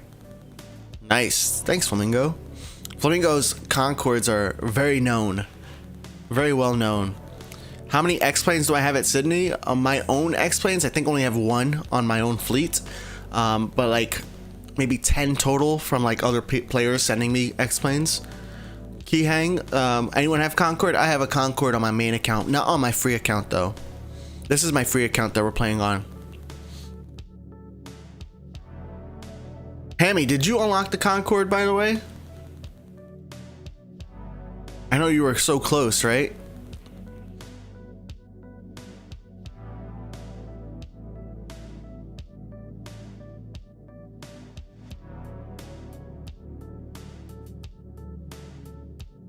Hammy's level 46, Sydney. You're far from max, but you get there before next update. Nice. Oh, I lost my buttons. I can't go back. I can't even hide the menu. Well, good thing is approach finished, so we're gonna force close the game, open it back up, and Somebody asked here how to level Washington. That was Elian. What's up, man? I mean, I'm level 14 on my free account at Washington. I mean, and most of the airports are about the same strategy, right? Washington's going to be a little tougher, right? Because, like, you can't, not everybody can just unlock the premium pass right off the bat. So you really just got to, like, get level up, get the local contracts as you can, and always log in when you're able to, when there's an event at the airport. You probably want to unlock these middle stands. I'm going to go to 2D map so you can see better. But you're going to want to unlock these middle stands. At least one of these terminals you want to unlock. And that way you can unlock one L and one X plane. That's going to be very helpful, especially in the beginning. Because then you're going to be able to like take on some player contracts. The player contracts are going to help you with, you know, getting some XP, getting some levels, especially if you play frequently. Washington is such a great airport for like building a fleet too, because you can really send a lot of planes a lot of places. So I would say, you know, at first you want to unlock this terminal as soon as possible. Unlock at least one X and one L. That way you can begin to handle X and L planes from other players. Get some player contracts, because as a local airport, it's gonna be tough to really get those levels. But handling, you know, an L plane, look at this L plane, right? I'm gonna get 2,000 wallers, but if I handle this small plane, I'm gonna get a tenth of that, you know, 244 wallers. So getting player contracts is gonna be very, very key. And there's so many players that can send contracts to Washington, because, you know, people who are playing London Heathrow, they can send a medium plane to you from London Heathrow. They can send X and L as well. You know, San Diego, they can send you medium planes. You know, St. Martin can send you medium and small planes. So there's a lot of like potential destinations that you can get airplanes from. So I would definitely look at that, and you know, build up the airport slowly with X and L. Make sure you're, of course, buying more equipment. You might want to even take a look at my like how I began Sydney video, my Sydney video that came out this week, because that video goes into like my startup, and my startup is very similar for a lot of my airports. There are some minor differences, like at Sydney I didn't really focus on adding medium stands, because you're not going to have player contracts with medium planes, and I focus a lot more on player contracts than I do on non-player contracts. So just something to keep in mind. See you later, Duck. Are you good on your main later, as I've not seen your Concorde? Where's the Concorde going to you from? Remind me which airport. Is it from Leipzig? Because Leipzig, yeah, I haven't played that one in a while. My bad.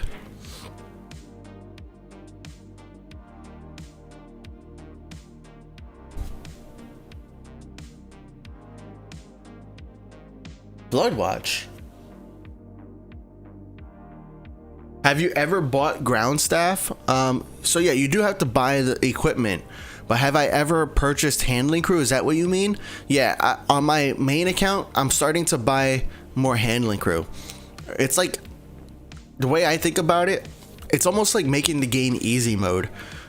I'm almost able, like, I haven't only bought once on every airport because it's so expensive. It's 45 gold planes for 5 handling crew, but it really makes it like easy mode.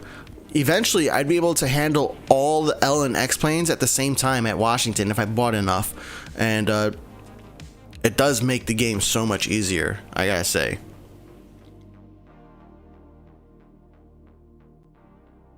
Why is Phat such a default player? Does that mean I'm sending a lot of random contracts? That's because I am not a reliable player on my Phat Airlines account. I only play this, I play the account maybe every day now recently, but even when I do play it every single day, I'm not playing every single airport every single day.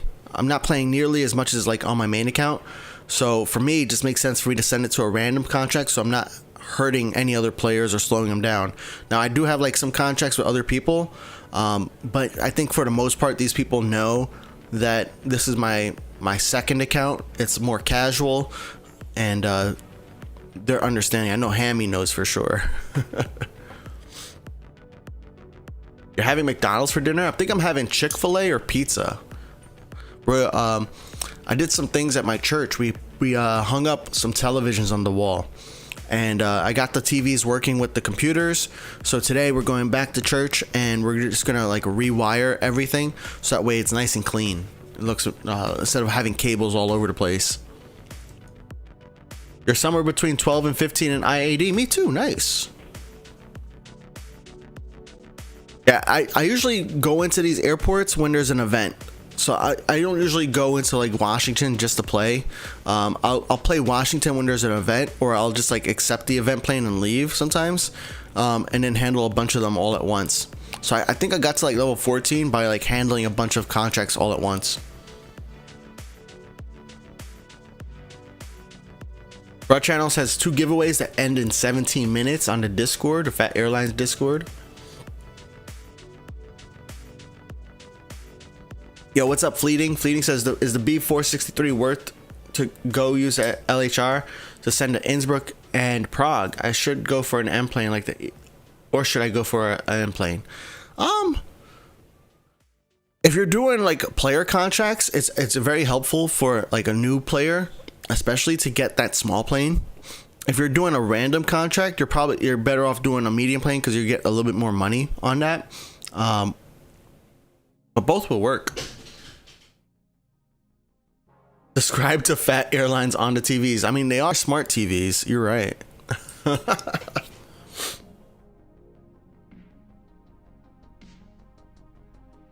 You're handling her Flamingo's airplanes for the 7th time in a day. Nice. I want to do that one day with my Leipzig, you know, where I just play Leipzig. I have like 4 Concords at Leipzig going. 2 are going to random contracts, and then 2 are going to other players. And just like seeing how many times we can handle them. Yo, Adam, you maxed IAD this morning. Nice. Are you still gonna play Washington, or are you gonna like ease your way out of there? I know we have a lot of contracts together. That's my main reason for asking, so I can understand. Defoe uses oh, okay, interesting. I didn't know that, Twill.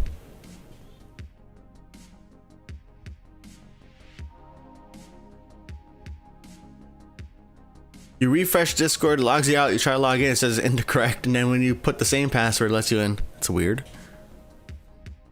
Did you try typing in the right password the first time?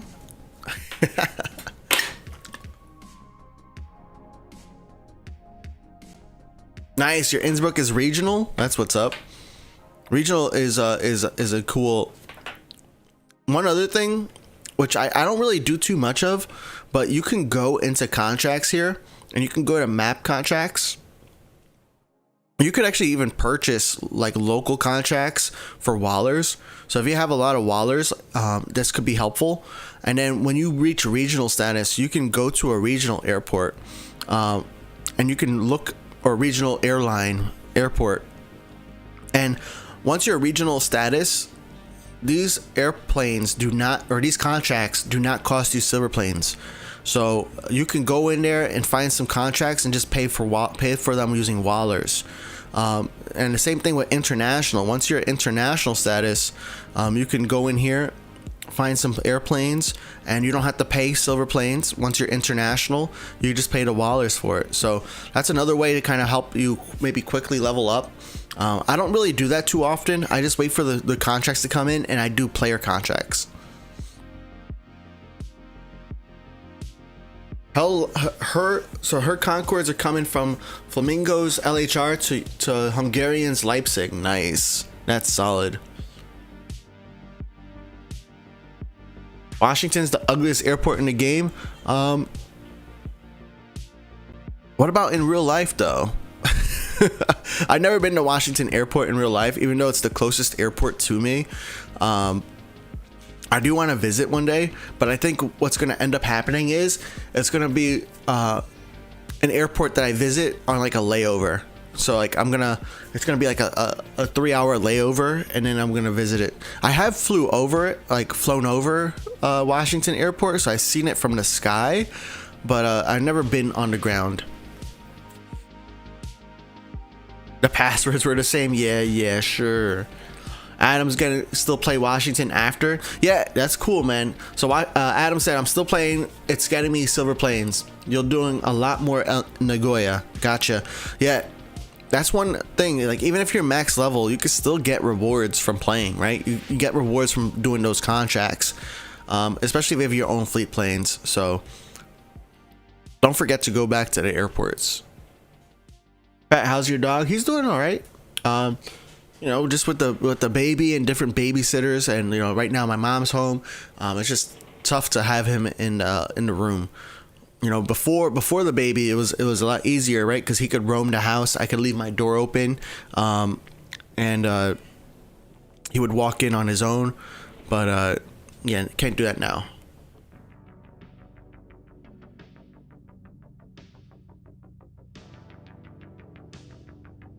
Captain Daniel and Rosie said a couple airports, Bari and Prague, are becoming regional. Nice. Congratulations.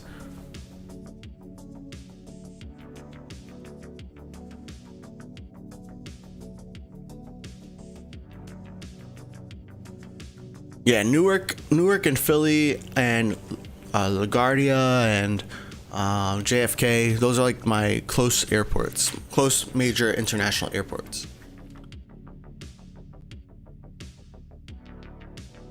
What countries have I visited? Canada, Mexico, and United States.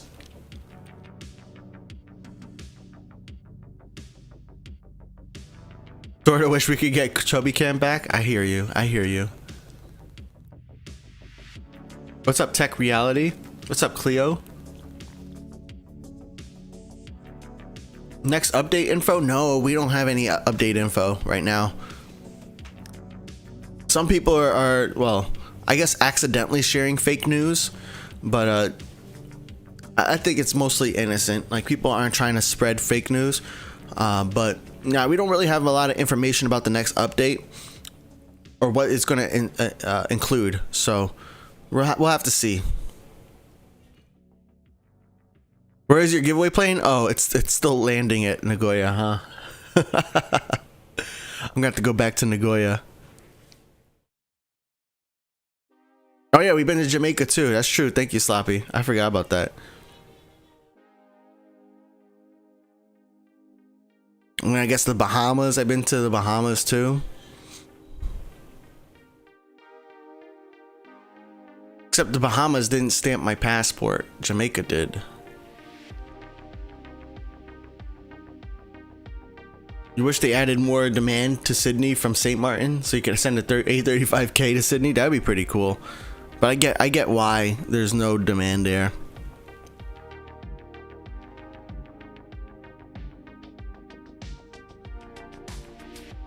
Actually, next update info is that there's going to be an update. I hope there is. Airport plane spotting is going to Canada on Friday. Nice. Awesome, bro. Personally, you expect the 757 remodel, but you may be wrong. I know all the planes are going to get remodeled. So, like, you can expect all the planes that aren't remodeled to get remodeled. But, like, the timeline is the part that we're not sure about. We don't know when, like, this plane is going to get remodeled, right? This is one of the older models, and you can tell. There's a lot of ways you could tell, but, like, for me, I can tell because you don't see the pilots in the plane. Whereas all the newer planes, they have pilots inside. You see?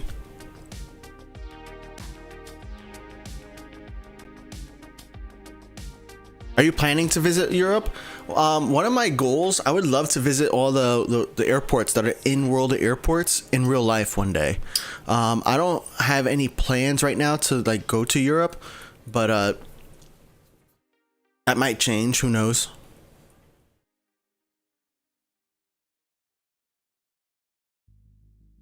Captain Daniel, why are you pretty sure that 2.5 might be coming soon? And what would be in 2.5? Super SF is almost unlocking Nagoya. Nice. Alliances may give more interest to new players. I think alliances Seems like more like a feature that's gonna be like for the players who are playing a lot already, which is good because we need things to do, and a lot of those players, well, some of the players who have like a lot of things unlocked, or some of those players end up like leaving the game and getting bored. Like even some of you guys here in the chat will end up like spending like a month not playing the game until another update comes out. And I think alliances is going to be a cool thing that's going to keep people in the game. I just hope they actually do like give like weekly or recurring challenges. I hope it's not like a one-time challenge where you reach this challenge, you get a reward, and that's it. Now you never have a challenge. I hope there's like a recurring challenge where we can continue to work towards reaching our goals and getting rewarded in the game for it.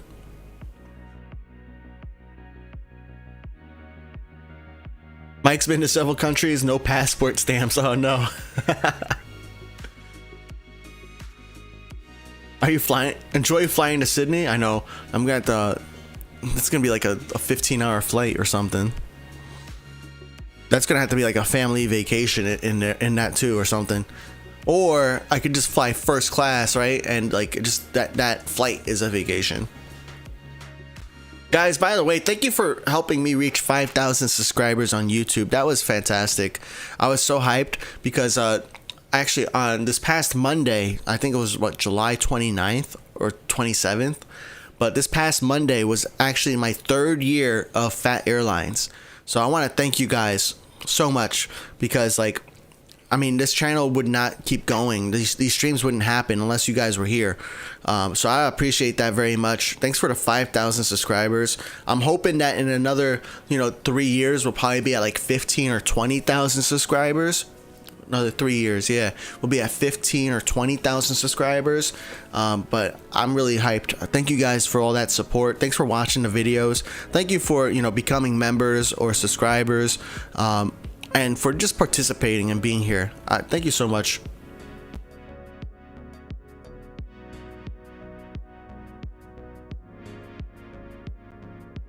You're thinking 2.5 will be adding DFW airport because you like playing the airport? Just because you like playing the airport doesn't mean it's going to be in the game. But I don't think they've ever even hinted at DFW. But I don't think anybody's asked about that airport in particular. It could make sense because it's like in between San Diego and Washington, but I don't think we'll see that anytime soon because one thing that World of Airports developers did mention is they want to release airports that help make their game true to the name called World of Airports. So they're gonna work on adding more airports in different parts of the world so that way they can live up to their name. And I think that's going to be super beneficial long term for them because every new region that they add an airport in, they didn't have to add all the local and the regional airlines for that airport.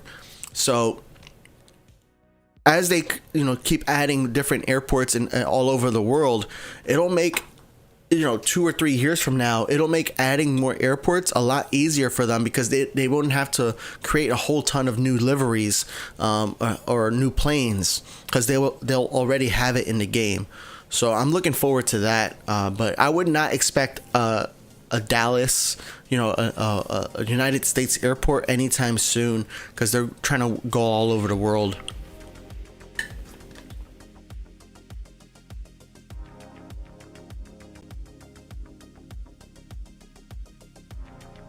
You think alliances will come with new AI? Interesting. Armando, what's up, Armando? Thank you for your time to explain everything and share with us every Saturday. Oh, thank you, man. I appreciate you being here too, and thank you for your thanks.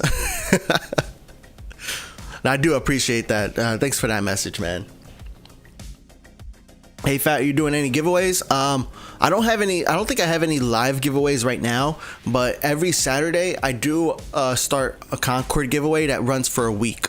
So after stream today, I'm gonna go into the Phat Airlines Discord and set up a giveaway for Concorde, because every week we have a Concorde giveaway from me, which lasts for 1 week. So every week I'm buying one Concorde at minimum, which is expensive, man. I just had a Concorde that go to large maintenance, and I didn't even expect it. Like, I hit the send a maintenance button, or I hit the extend contract button without looking at the contract card, and then all of a sudden it says, oh, send a maintenance, and I had to pay like 1.5 million. I was like, oh my gosh, that hurt. That hurt a little bit. All right, where's this plane I'm supposed to send to Hammy? Here it is. Watch it land.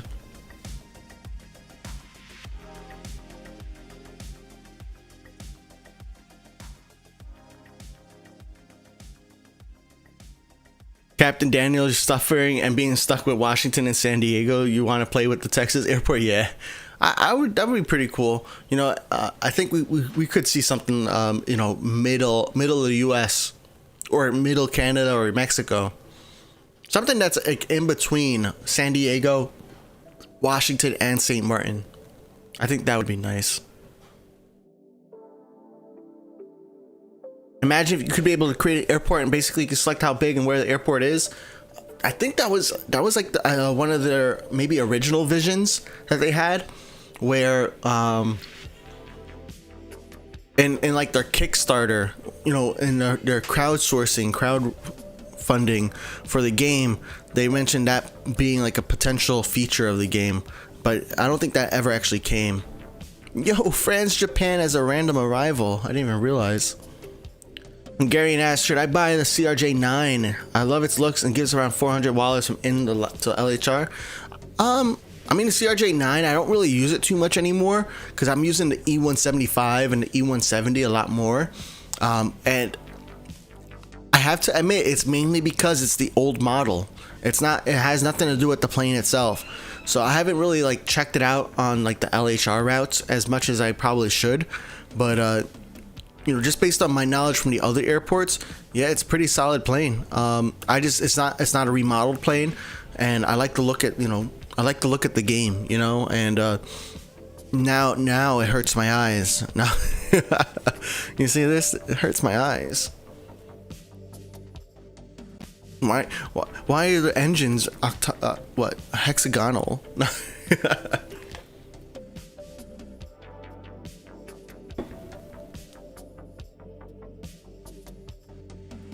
Would they also create airports to match the player base, like where the users are from? Ooh, that'd be pretty cool, actually, right? So like, it would be right where. That'd be kind of docks you sometimes. I don't know. That's a CRJ7. Oh, jeez.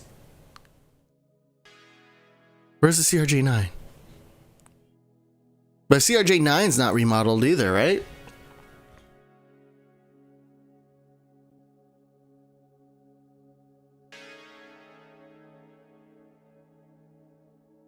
Do you expect any more just M airports? I know Kuba-san, he likes the smaller airports. That's like his preference. He enjoys like playing them. He enjoys making them.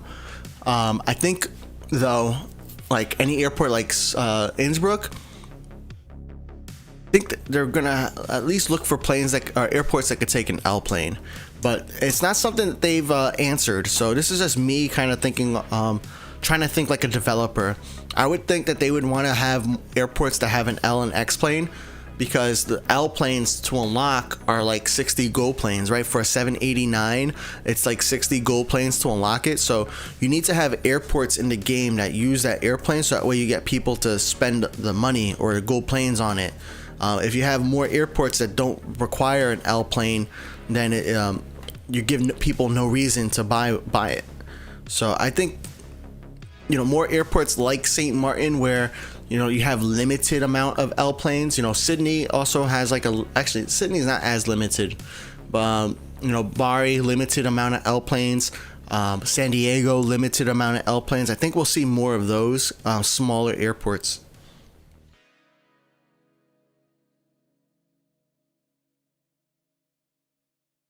The CRJ2, I don't think that's in the game right now.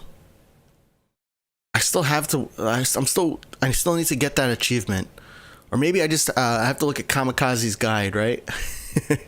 on how to get it. I know Kamikaze has a guide, I think, on the World of Airports Discord on how to get all the planes from Wowipedia.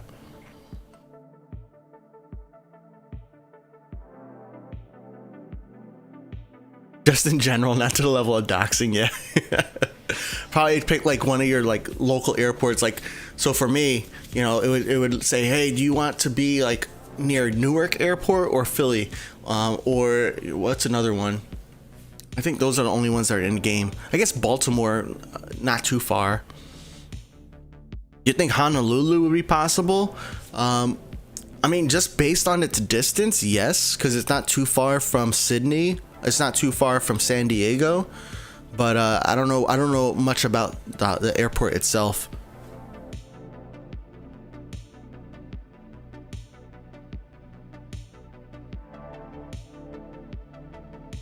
Man, I love this orbit camera.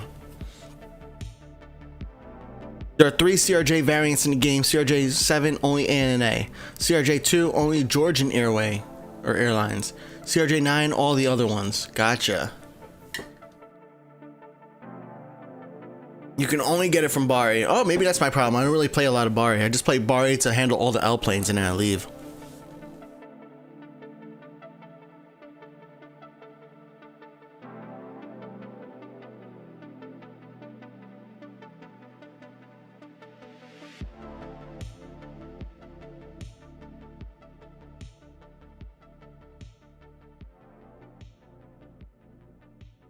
Excuse me for a second. I'm just sending a text message. More to get the achievements, not the Wowipedia. Kamikaze says, okay, yeah, you're right. I am missing the one achievement though for that plane.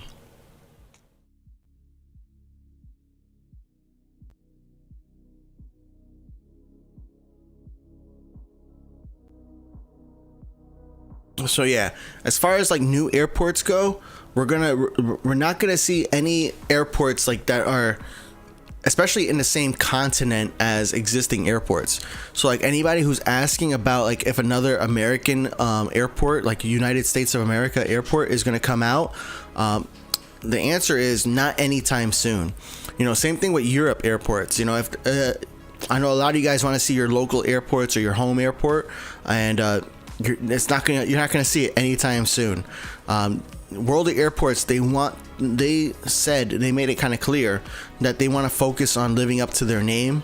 Their name is World of Airports, so they want to have airports all over the world. So, you know, we'll probably see an airport in Africa somewhere, right? South America, you know, maybe East Asia potentially, right? I don't know if they said as far as like Chinese airports go, they said they don't have motivation. They need motivation to work on that. I think, you know, World of Airports is blocked in China. So like, you know, you would get a lot of people who are excited about it, but they can't even play it.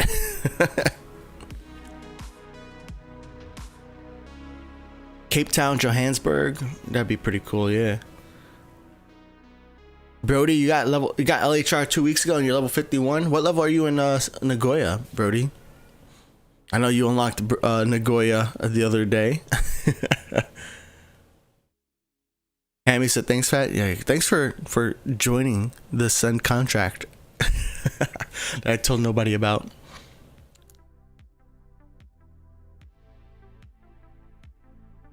Yeah, the app stores are blocked. Okay, gotcha. So it's not the app itself, it's the app store. Gotcha. Yeah.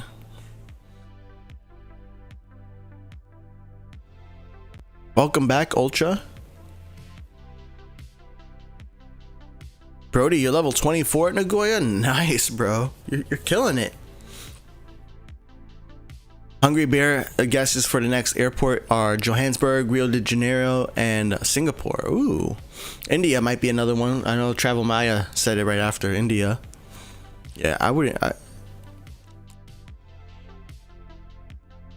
that would be interesting.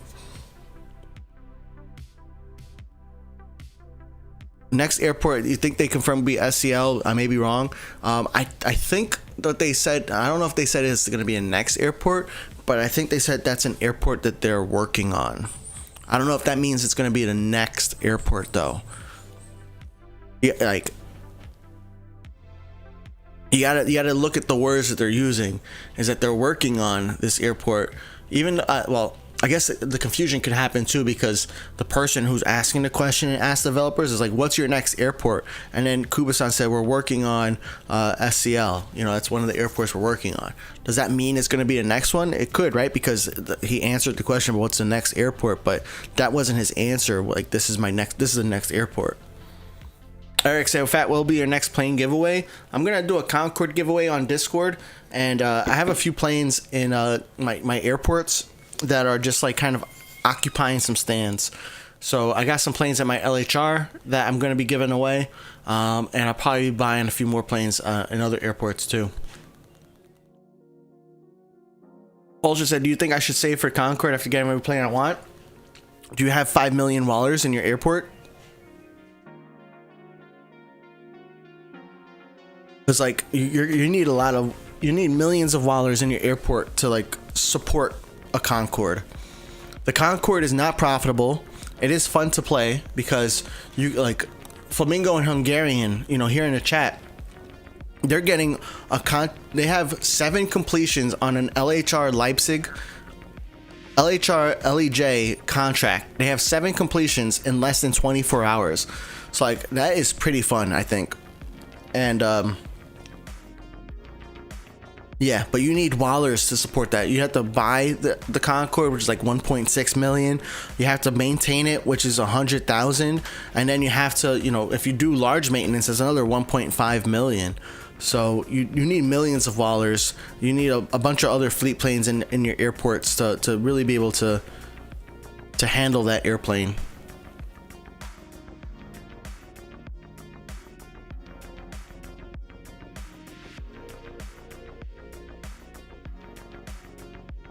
What is the advantage of player-to-player contribution? So a player-to-player contract, it lets you start off at the 10 handlings right away. So this is a brand new plane that I bought, and I'm sending this over to Hammy. And this contract lets me start off at 10 contracted handlings. Let me turn this page. Let me heart this plane first, and then you see it starts off immediately at 10 contracted handlings, which then give you the biggest rewards possible for this plane. You can't get 11 contracted handlings. 10 is the most, so that is pretty solid. Compare that with this plane over here, which is also going to Sydney, right? And this plane is at 4 contracted handlings, same exact destination, but it's only going to get me 197 silver planes and 31 XP. Compare that with, you know, this one that's going to Sydney, or that one. You know, look at all these planes, different planes, same exact plane, A388, all going to Sydney, and the player contracts start off at 10. So they give me the biggest reward possible. You can click on the upgrade right here, and it'll show you what you get for the next levels. But when you're sending it to a random, a non-named player, or you're sending it to a non-player destination, you're gonna have to work your way up to 10. So that's the main benefit. Another benefit is that I mean, it's cool playing multiplayer, I think.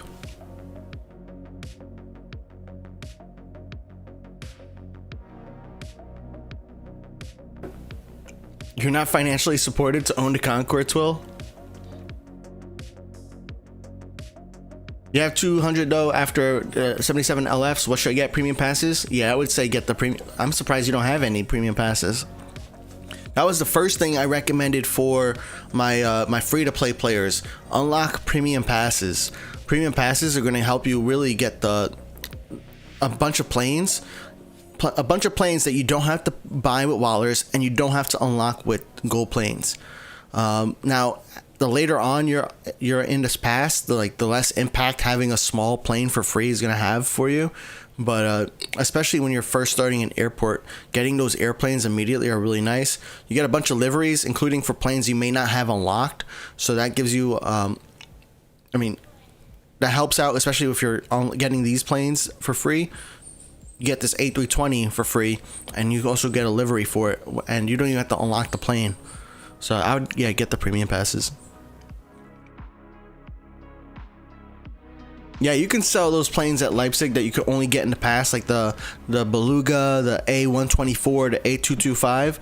I'm keeping mine, but I know a lot of people, they end up selling those special planes because they just cost so much to maintain. Even the Concorde, some people will get the Concorde at like Washington or at LHR, and they sell it right away for like $1 million, which is like huge because they could get like 2 A380s for that. So it's great for them, but I'm just keeping mine. You canceled your first AI contract in Sydney? Nice, Hammy. I know. When are you canceling AI contracts? Is that when, for me, I'm starting to cancel some, but I'm waiting till they're at 10 contracted handlings, and then I'm canceling it after the first round of 10 are done. That's what I'm doing.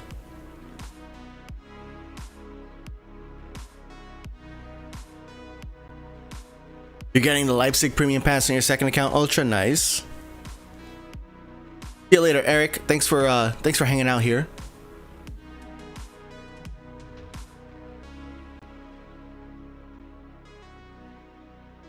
No, I wasn't talking to you, Ultra. Somebody else asked the question about selling those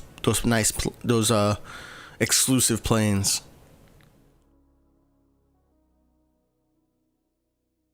Adam says, I wish I could send an A380 to Sydney from Washington. I know. I wish I too, man. I wish I could too.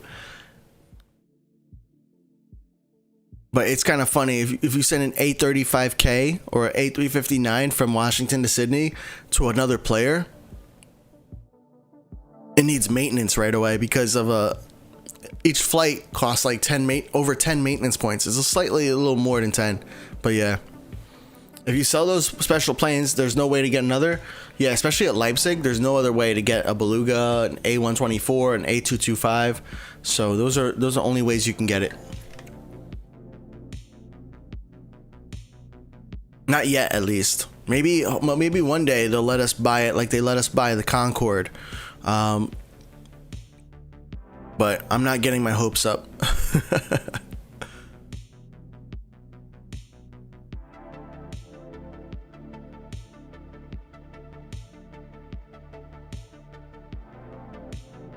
Alright, let's go to St. Martin to finish off here.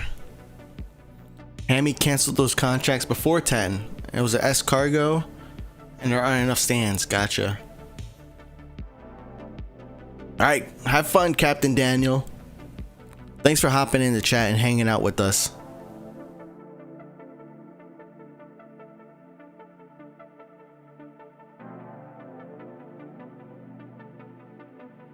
What's the purpose of having fleets and what's the point of having fleets? I talked about this a lot, especially today, but like having a fleet plane is very beneficial because like you can choose where you send your contracts, right? So that's the first benefit, is that you can send your plane to another player, or you can send it to a random contract or a non-player destination. So you have complete control over that. Not only that, but the fleet planes also make you more money. They make you more wallers. So you know, I have a B752 from another player, and that's going to get me about like 700 to 900 wallers. But a 752 that's my own will make me 1,000 to maybe even 2,000 wallers, depending upon where you're sending it to. So you can really make a lot more wallers, which then make the game a little bit easier for you, because then you can unlock more stands, you can unlock more equipment, you can buy more planes, which then compound, you know, how much easier things get for you. So it's really great for wallers. You know, it's great for silver planes because you could pick the contracts that you're going to, and you don't have to like buy a map contract. You don't have to wait for a local or regional or international role to come in. You got a lot more control over it. And then you could also, you know, customize it, so that way it with a livery of your choice, which I think is pretty cool. You got 35K maintenance at St. Martin. Oof. Vigor says, my biggest problem is leveling up. Yeah, leveling up is just, it's time, man. It's time. You just gotta, you know, log in maybe like once for 30 minutes, play an airport, come back in and a couple hours later, because then you'll have some planes back, play again for a couple 15-30 minutes, and you'll get the levels. And if you only play like every other day, like if you don't play every single day, it's going to be a little tough, because essentially you want to, like in real life, you want to keep your planes in the air as long as possible, right? And it's the same way in this game in order to level up faster. If you're keeping your planes in the air as long as possible, you're going to level up and you're going to get a lot of silver planes. You're going to get a lot of wallers. But if you are not keeping your planes in the air, or like they're not traveling, because like sometimes they're in the air but they're waiting for landing, so like I wouldn't count that. If they're not traveling, then you're essentially not using your planes to the best of your ability. When you max out an airport, what do you do with all those fleet planes claimed at current airport? Wish to have a feature transfer them to other airports? Yeah, so all the airplanes that you can use at any airports, those are the ones without the tags. I don't claim them. Like I'm gonna save these for when I unlock the next airport. So like these medium planes, I'm probably gonna use a few of them at LHR after once I complete St. Martin. This L plane, the A332, I'm probably gonna use that at Sydney whenever I unlock that. As far as all the other planes, I mean, I still play my maxed out airports because I can still earn silver planes from those contracts. And your main goal should be getting 10,000 silver planes every single week. That way you can, or every 7 days, you should get 10,000 silver planes. That way you could trade them in for 10 gold planes. Now, as a bonus, you can aim to get about like a little less than 20,000, and then you can get. If you could get 20,000 silver planes every week, you can get the 10 gold planes, and you can do 1 gold plane every 24 hours. So that's going to be by playing your max level airports, playing those airports, you can really get a huge boost into your silver planes. That's why I still keep playing my maxed out airports, because I want to get some silver planes. You play an hour 30 every day. Nice. Yeah, you should be able to get some things done. Especially in the beginning of a new airport, after about like 15 or 30 minutes, your airport might be empty. If you only have like 4 planes to handle, I would probably go to another airport and start handling planes at another airport that has like 30 planes to handle or more. I wouldn't spend too much time in an airport that only has 4. Even when I was playing Sydney, the only time I was doing that was on release date. I was staying in the airport, even though I had like very few planes to handle. But after that, if I have not a lot of planes to handle in the airport, then I'm going to switch out of that airport, go to another one, come back in 30 minutes or an hour. And that way I have a lot more planes to handle an hour later.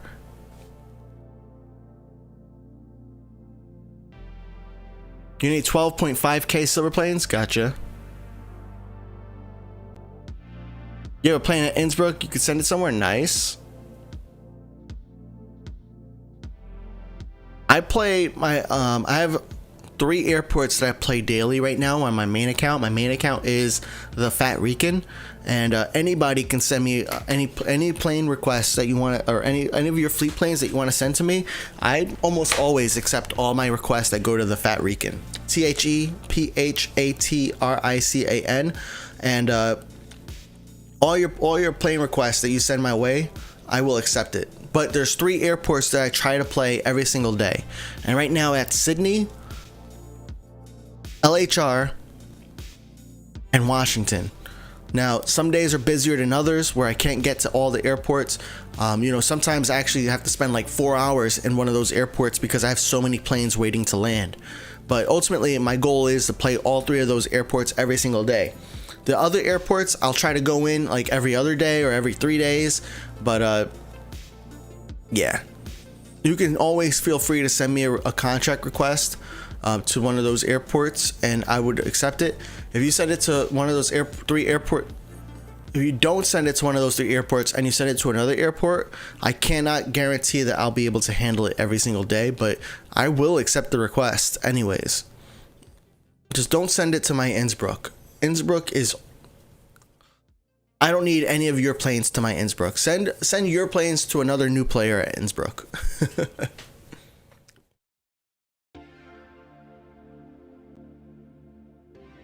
Yep, airports that take that long to manage on their own, an hour and a half. Yeah, right. What's up, Ribka? Vigo said, thanks for the tips, really helps me. Yeah, you know, I'm glad it helps you. Thank you for letting me know. I know one of the things too is I realize everybody plays differently, right? So that's one thing I try to like talk about, different methods you can take a look into. You know, Gio, who knows a lot about the game, he does no player contracts in his Sydney, and he's gotten so many levels just by requesting map contracts from local contracts, and you know, doing that to level up his Sydney. So there's been so many cool things I've learned from him and from other players. I just prefer player to player contracts because I'd rather get the delayed gratification, but there's so many different ways you can play, and you can also so many ways you can play for free.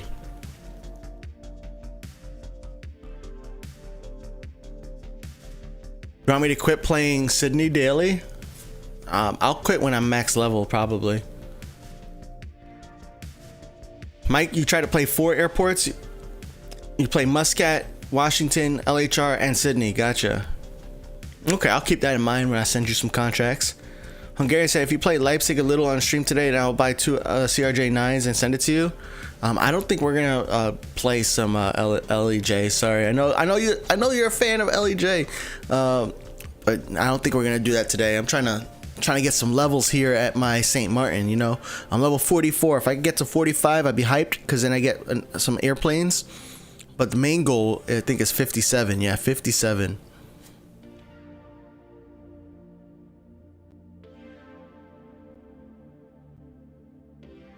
If you tap fast enough before like the ramp, after you assign the ramp agent, you can get into the orbit plane camera mode and see all the work being done. The only bad part is if you back out of this camera view, you can never come back in while the plane's being handled.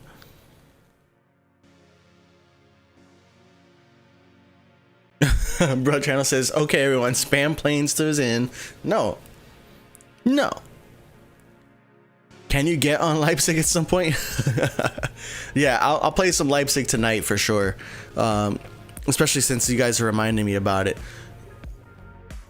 And like, yeah, if I ever do take like a super long time to like handle a plane or to send you a plane that's like my plane, but you're expecting it, remind me, you know, especially if it's been like 3 or 4 days, or especially if it's been a week, send me a message, ping me on contract chat, and just remind me, and then I'll make an effort to like go to that airport sometime. But make sure you refresh your game.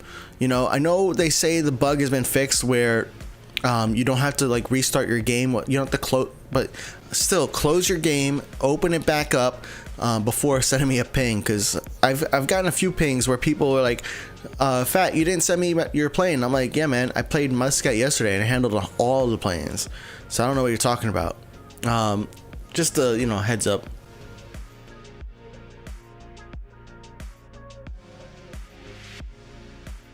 Kat said, send them A330 to LHR. You play it daily. Nice.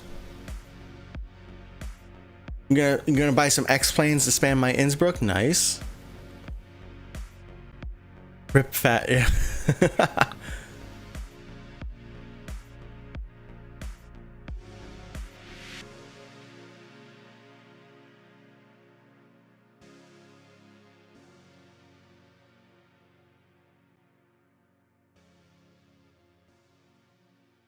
In-flight fight fan needs help at Innsbruck. I would say in Infinite Flight Fan, join the Phat Airlines Discord. You can make a board post, a contract board post.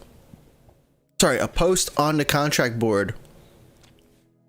And you got to be patient, because it's not like, sometimes it could take like a week until like people will start posting onto your post, like sending you planes. But you make a post on there, and then when people have planes that they want to send to like an Innsbruck, for example, I know like some people were playing LHR. I know some people are playing LHR and they have like some CRJs that can go to Innsbruck. Like, that's something that they'll go into the contract board, they'll look for somebody who's playing Innsbruck, and then they'll send you a request. Now, it is tough, especially for like a new player, because so many new players just they'll make a post and then they won't play the game. It's kind of weird. I get it, but it's weird. Like, they'll make a contract post and then they won't play the game. So just make sure you're playing the game, because that's the best way to keep getting contracts. And as more and more people play with you, people will recognize your name, and then you'll get more and more contracts. It was even hard for me when I first started playing World of Airports to get some connections or contracts, but now people are sending me contracts and connections, and wanting me to send it to them, even though I played just as much back when I was brand new. Discord stream tonight? Definitely not. Tonight I'm going to church.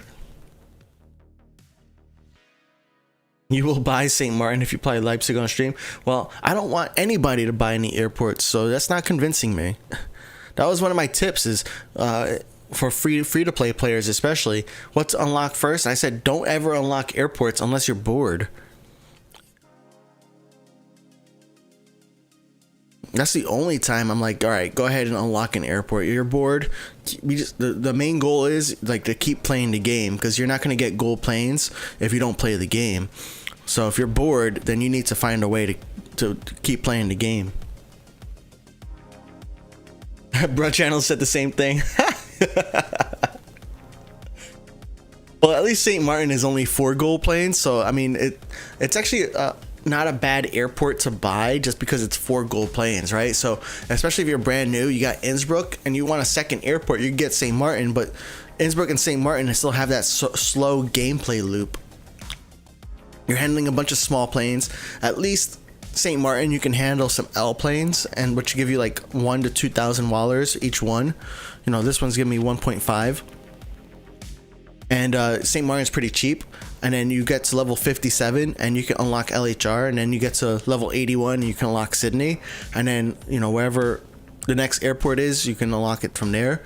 So you don't have to like go through a ton of airports. You don't have to go through Innsbruck, Bari, Prague, Washington, Nagoya, Muscat, Leipzig. I skipped San Diego somewhere in there.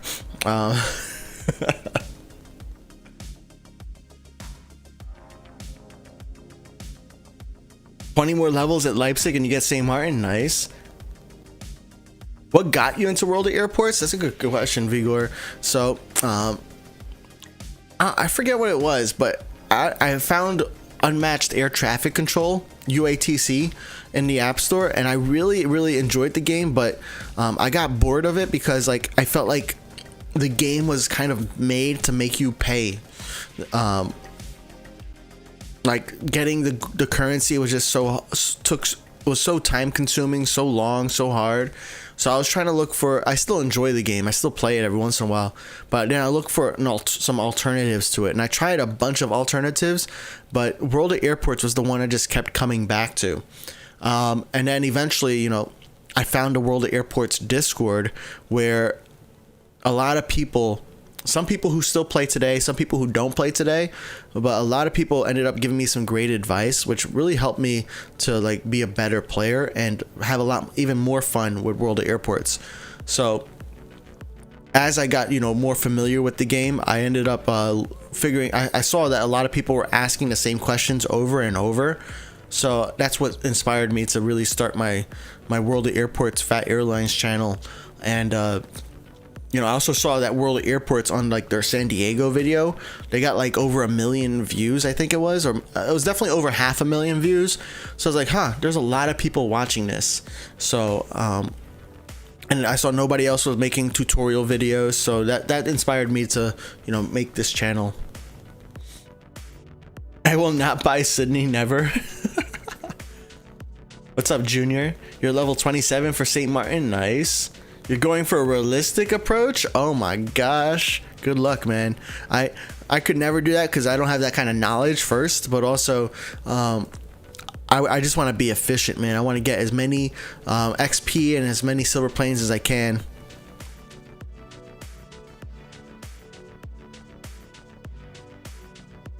It's pay to enjoy. Yeah, I guess that makes sense. I went to the gym twice this week, bro. Channels. Ha! I was supposed to go 3 times, but I only went twice. I was up really late Thursday night working on, what was I working on? I think I was working on stream stuff. I don't remember, but I was working on something, and I was up until like 2 a.m. and then the gym is supposed to be at 7 a.m. so I was like, ain't no way I'm making it, sorry. And I'm going again on Monday and Fridays are arm day, and I don't like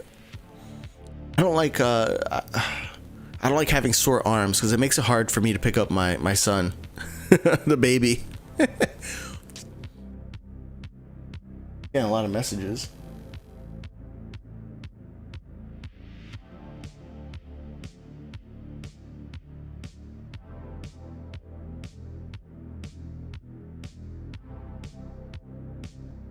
No AT75F, no AT75F livery.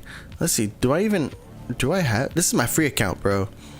Do I even have liveries available? I don't. But I don't even have this plane unlocked. So it's like, what am I? There's no reason for me to unlock a livery, and it's not a plane that I'm going to be using. I only have it here because of the premium pass. See you later, Hungarian. Yo, Pixel Plus Gaming, you're level 32 in St. Martin. Nice. What was the Concorde and WOA made for originally? It was supposed to be a gift, a gifted plane for only people who backed the Kickstarter. So people who originally supported the game before the game was even released. They financially supported the game through Kickstarter. And those people would have the Concorde. But, you know, it was in the menus, it looked like you could buy the Concorde, but it was always locked for everybody else. So many people would ask, can we unlock the Concorde? Could we unlock the Concorde? And finally, eventually, they made it so you could actually purchase the Concorde. Now, it is 1,000 gold planes. And 1,000 gold planes would cost you before 2.0, that would cost you almost $200 US. Now 1,000 gold planes will cost you like $120 US. So it's still expensive, but not nearly as expensive as it was before 2.0. Mike, you had the same path where you played UATC and then you grinded UATC? And then the game became stagnant. Especially with the no updates. I forgot about that. I forgot to mention that. But UATC having no updates also kind of turned me off, because it's like, why am I going to spend money on a game that doesn't get updates? And I kind of felt the same way about World of Airports between 1.5 and 2.0. I know they were working on updates, but it's like we weren't getting updates. So yeah.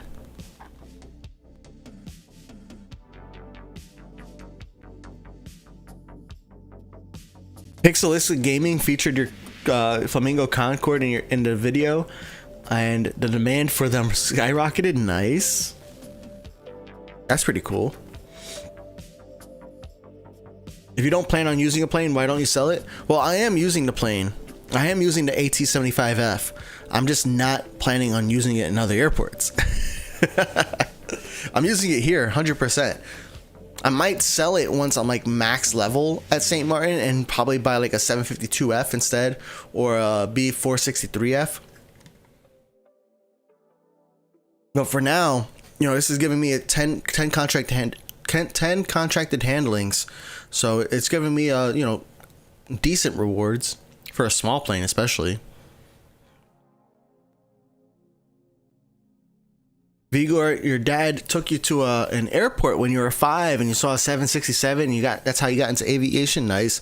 The first time I was on a plane, I think I was like 7 years old, and we went to Puerto Rico, and I didn't go on an airplane again until I was like 16 or 17.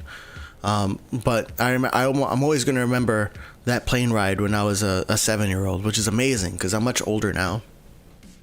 I gotta sneeze.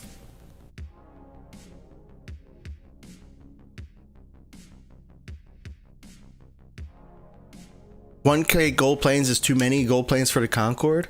I'm just glad they let us unlock it. To be fair, like the same thing with the Beluga, the A124, the A225. It kind of I would love it if they let us just unlock it in the game.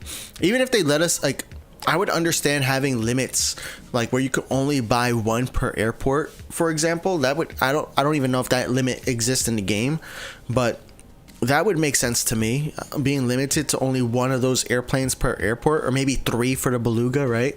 Or being limited to 3 in your own fleet per airport. I think that would be pretty cool and a fair way to kind of release it without like kind of losing the exclusiveness of the plane. Concorde is pretty cool though, because it has a super fast travel time, so there is some kind of like, there is a cool benefit with the Concordes. But I think it's not a plane that everybody needs to unlock. You know, I think it was Ultra asking earlier, right, if they should unlock the Concorde, and I told them no, unless you got like millions of dollars in your airports, then it doesn't make sense. And you know, if you got 1,000 gold planes, then you could probably buy more wallers if you really ran into an issue with maintenance, right? Because like if you don't have money for maintenance, for small maintenance, you could just spend 10 gold planes, and boom, now you have the maintenance for it. So yeah, although I don't recommend using wallers for using gold planes for wallers.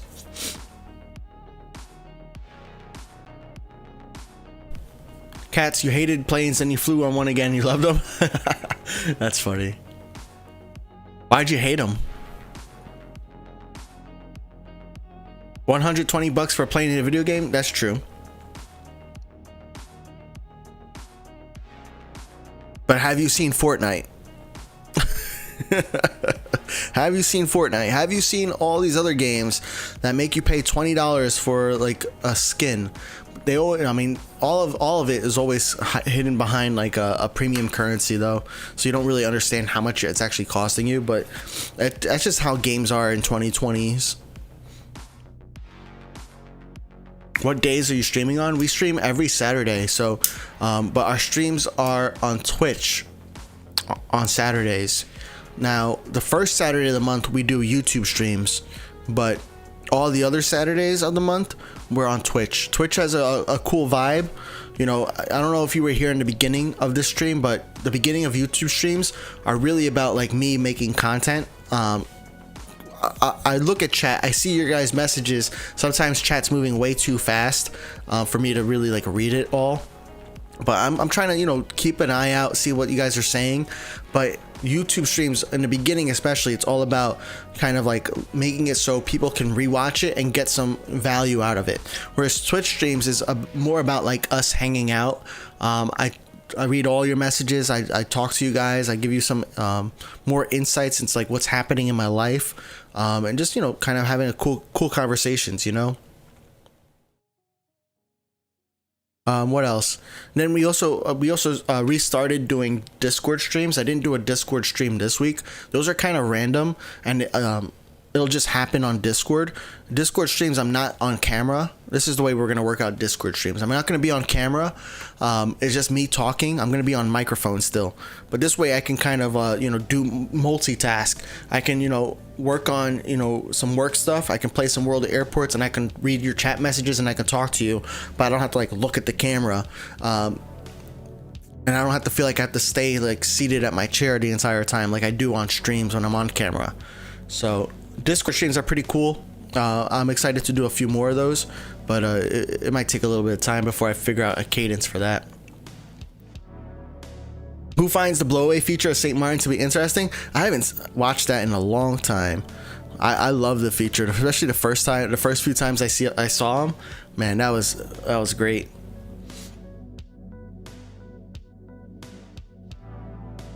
Infinite Flight Plan, you joined the Discord, send a 757. Okay.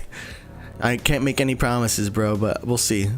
Look, I'm completely empty on planes here, right? So this is the perfect opportunity. This is what I was saying before, is like you want to switch airports. This is like, I should have noticed this maybe like 5-10 minutes ago, maybe 5 minutes ago, where I have only one plane that's here. I could look at the radar and see like when the planes are coming back. So 14 minutes, an hour and 14 minutes. So like I'm good with St. Martin. I don't have to play St. Martin again for like another hour or more. So that's why it's a good idea to like just go to other airports. Oh, somebody wanted me to go to Leipzig, right? We'll go to Leipzig. How about that? And then we'll wrap it up because oh, that's Muscat. Oops. There's no way he was comparing Fortnite to WoA. Well, Fortnite is the leading factor to why games are the way they are nowadays. Fortnite is the reason why games are so predatory with their pricing, because it worked for them. So other, you emulate what works for other places. If one wanted to manually handle ATC, what would be the best way to do it? One landing, one takeoff. I do still highly recommend you turn on the approach manager. I would say you get 200 silver planes for free a day, so you can activate. Let's say it's 15 silver planes for activating the approach manager, and then 10 to extend them. So you can activate it for like multiple for an hour or even longer. So I would suggest having the approach manager activated and then manually handling the departure and takeoff. In general though, it depends on where you're at in the airport. So if you've been playing the airport for like 15 or 30 minutes and you have a lot of planes departing, then I would probably do one arrival and one departure. If right now I'm in Leipzig, and in this airport I just started, so I have a bunch of planes that are ready to push back. But once these planes are at the runway, I'm not in a rush to get them to depart because they're not really holding up any planes. Now down here at Leipzig, the planes will kind of go through this path. So if the planes go, I think up to here, or even up to here sometimes, it can block planes from arriving to their stand. Then I'll start doing departures. But until then, I'm not even worried about departures for the most part. I'm just letting them all push back, because if you look at the radar, all those planes that I just pushed back, I just approved to push back, they're already on their way. So you don't have to have them physically take off at your airport in order for them to actually like take off. So that's pretty cool.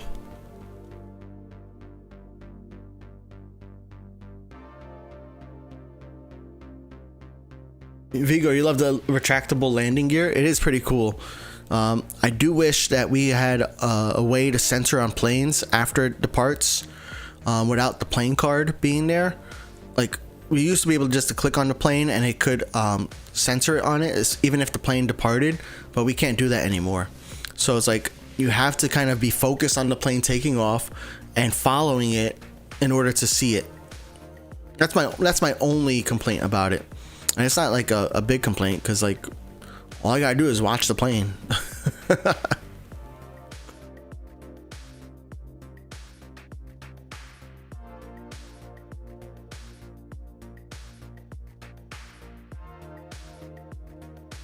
Mert, sorry to all your planes, man. I'm not handling them here at Leipzig. Whoops.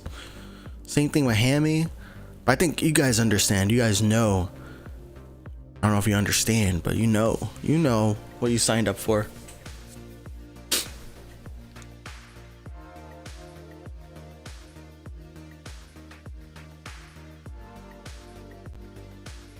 What's up, Reishi?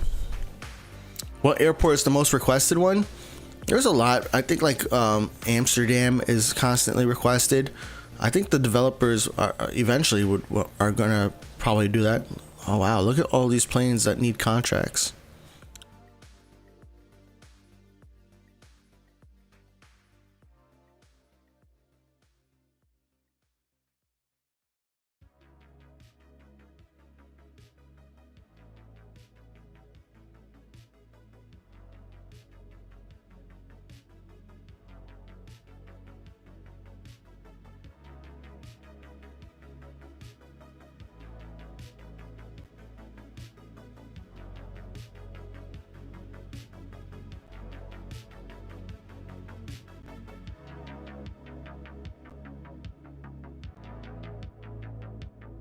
Can planes become delayed if we just let them sit by the runway, or is it only at the gate? It's only at the gate.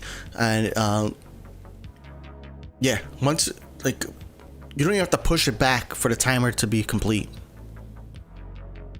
And as I mentioned before, all these planes are still physically in my airport. You see all these planes here?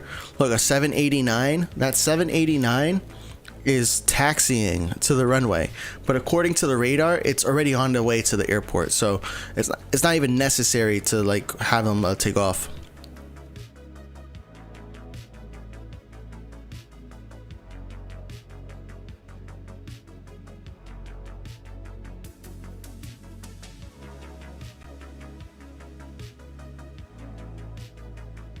That's true. If you do a manual, thank you, Hammy. Hammy said you have to, especially with manual handling. So yeah, if you don't have the ramp agent on a plane, then you do have to finish handling in order for it to actually stop handling. And then you have the pushback option. So there is a button you have to push once the plane's actually done handling if you don't have the ramp agent. So if you don't have the ramp agent on there, you have to, you have to assign each of the equipment manually. You do it yourself. And then you also have to declare essentially the plane finished. I declare you finished. And then the timer stops and then the pushback happens. You don't have to worry about pushback because the pushback doesn't actually like start or any timer, doesn't influence any timer, but the pushback is what gets it started to fly to the next airport. Be ready for next stream. I'm ready, bro. I think I already I have to double check. I'll be checking before the next stream to make sure I have enough gold planes to buy the A388 you desire. How can I develop fast at Innsbruck to unlock Bari? Innsbruck's a tough airport because it's like just so small. Really, you just want to get as many contracts as you can, but it's tough because like you don't have a lot of contract capacity. So I would say probably do like a third of your contracts as player contracts.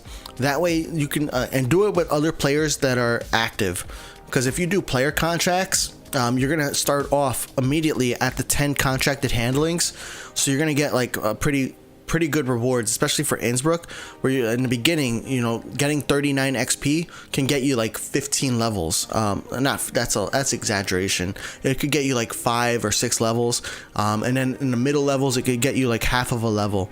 So it can really get you a lot of progress for not a lot of effort. So I would put like 1/3 of your contract capacity. So right here at Leipzig, I have 100 capacity. That would be like 30 player contracts. And then the other 2/3, have some fleet planes on your own planes. That way you could send them to other people or to other destinations, and then have some regular non-player contracts. That way you have a steady stream of planes coming in. That way if you play every hour or every 2 hours or every day, you always have planes to handle, even if your player contract didn't send you a plane or didn't handle a plane. That would be my recommendation to begin with.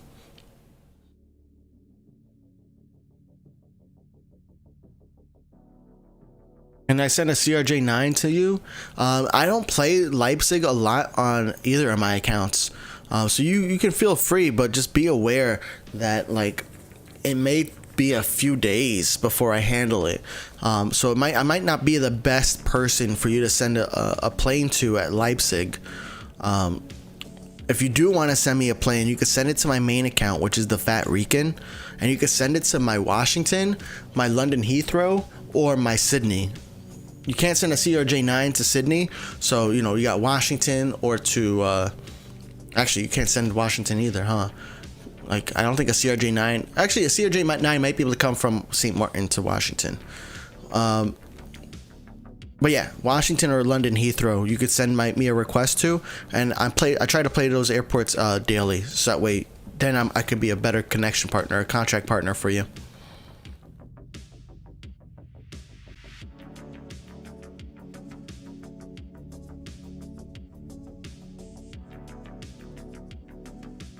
Yeah, I do have the A388 unlocked.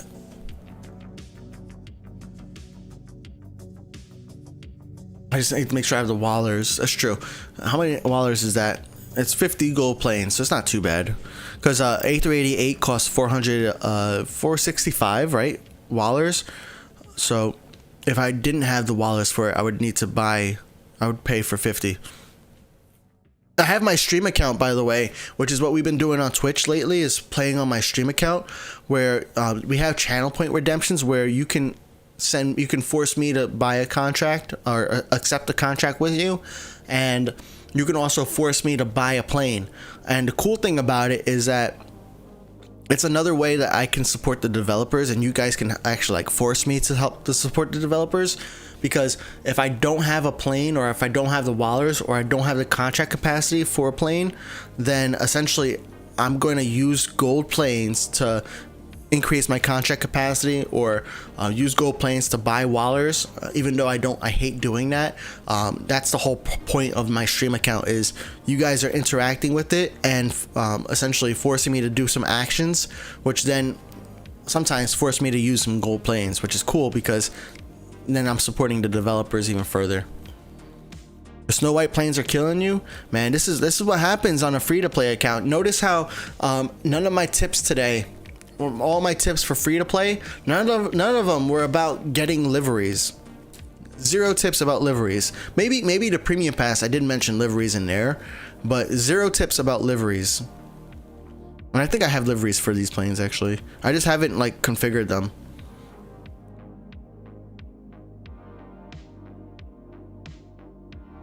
Let's see, C30J, nope, no livery. B32, no livery. Yeah, you notice I did not mention any tips about liveries. Zero tips. Oh, we got a livery here now. Let's go. That's a new one. TRJ9, no liveries.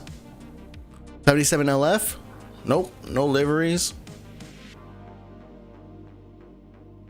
I got an AN12 livery, that's crazy. But no 77LF.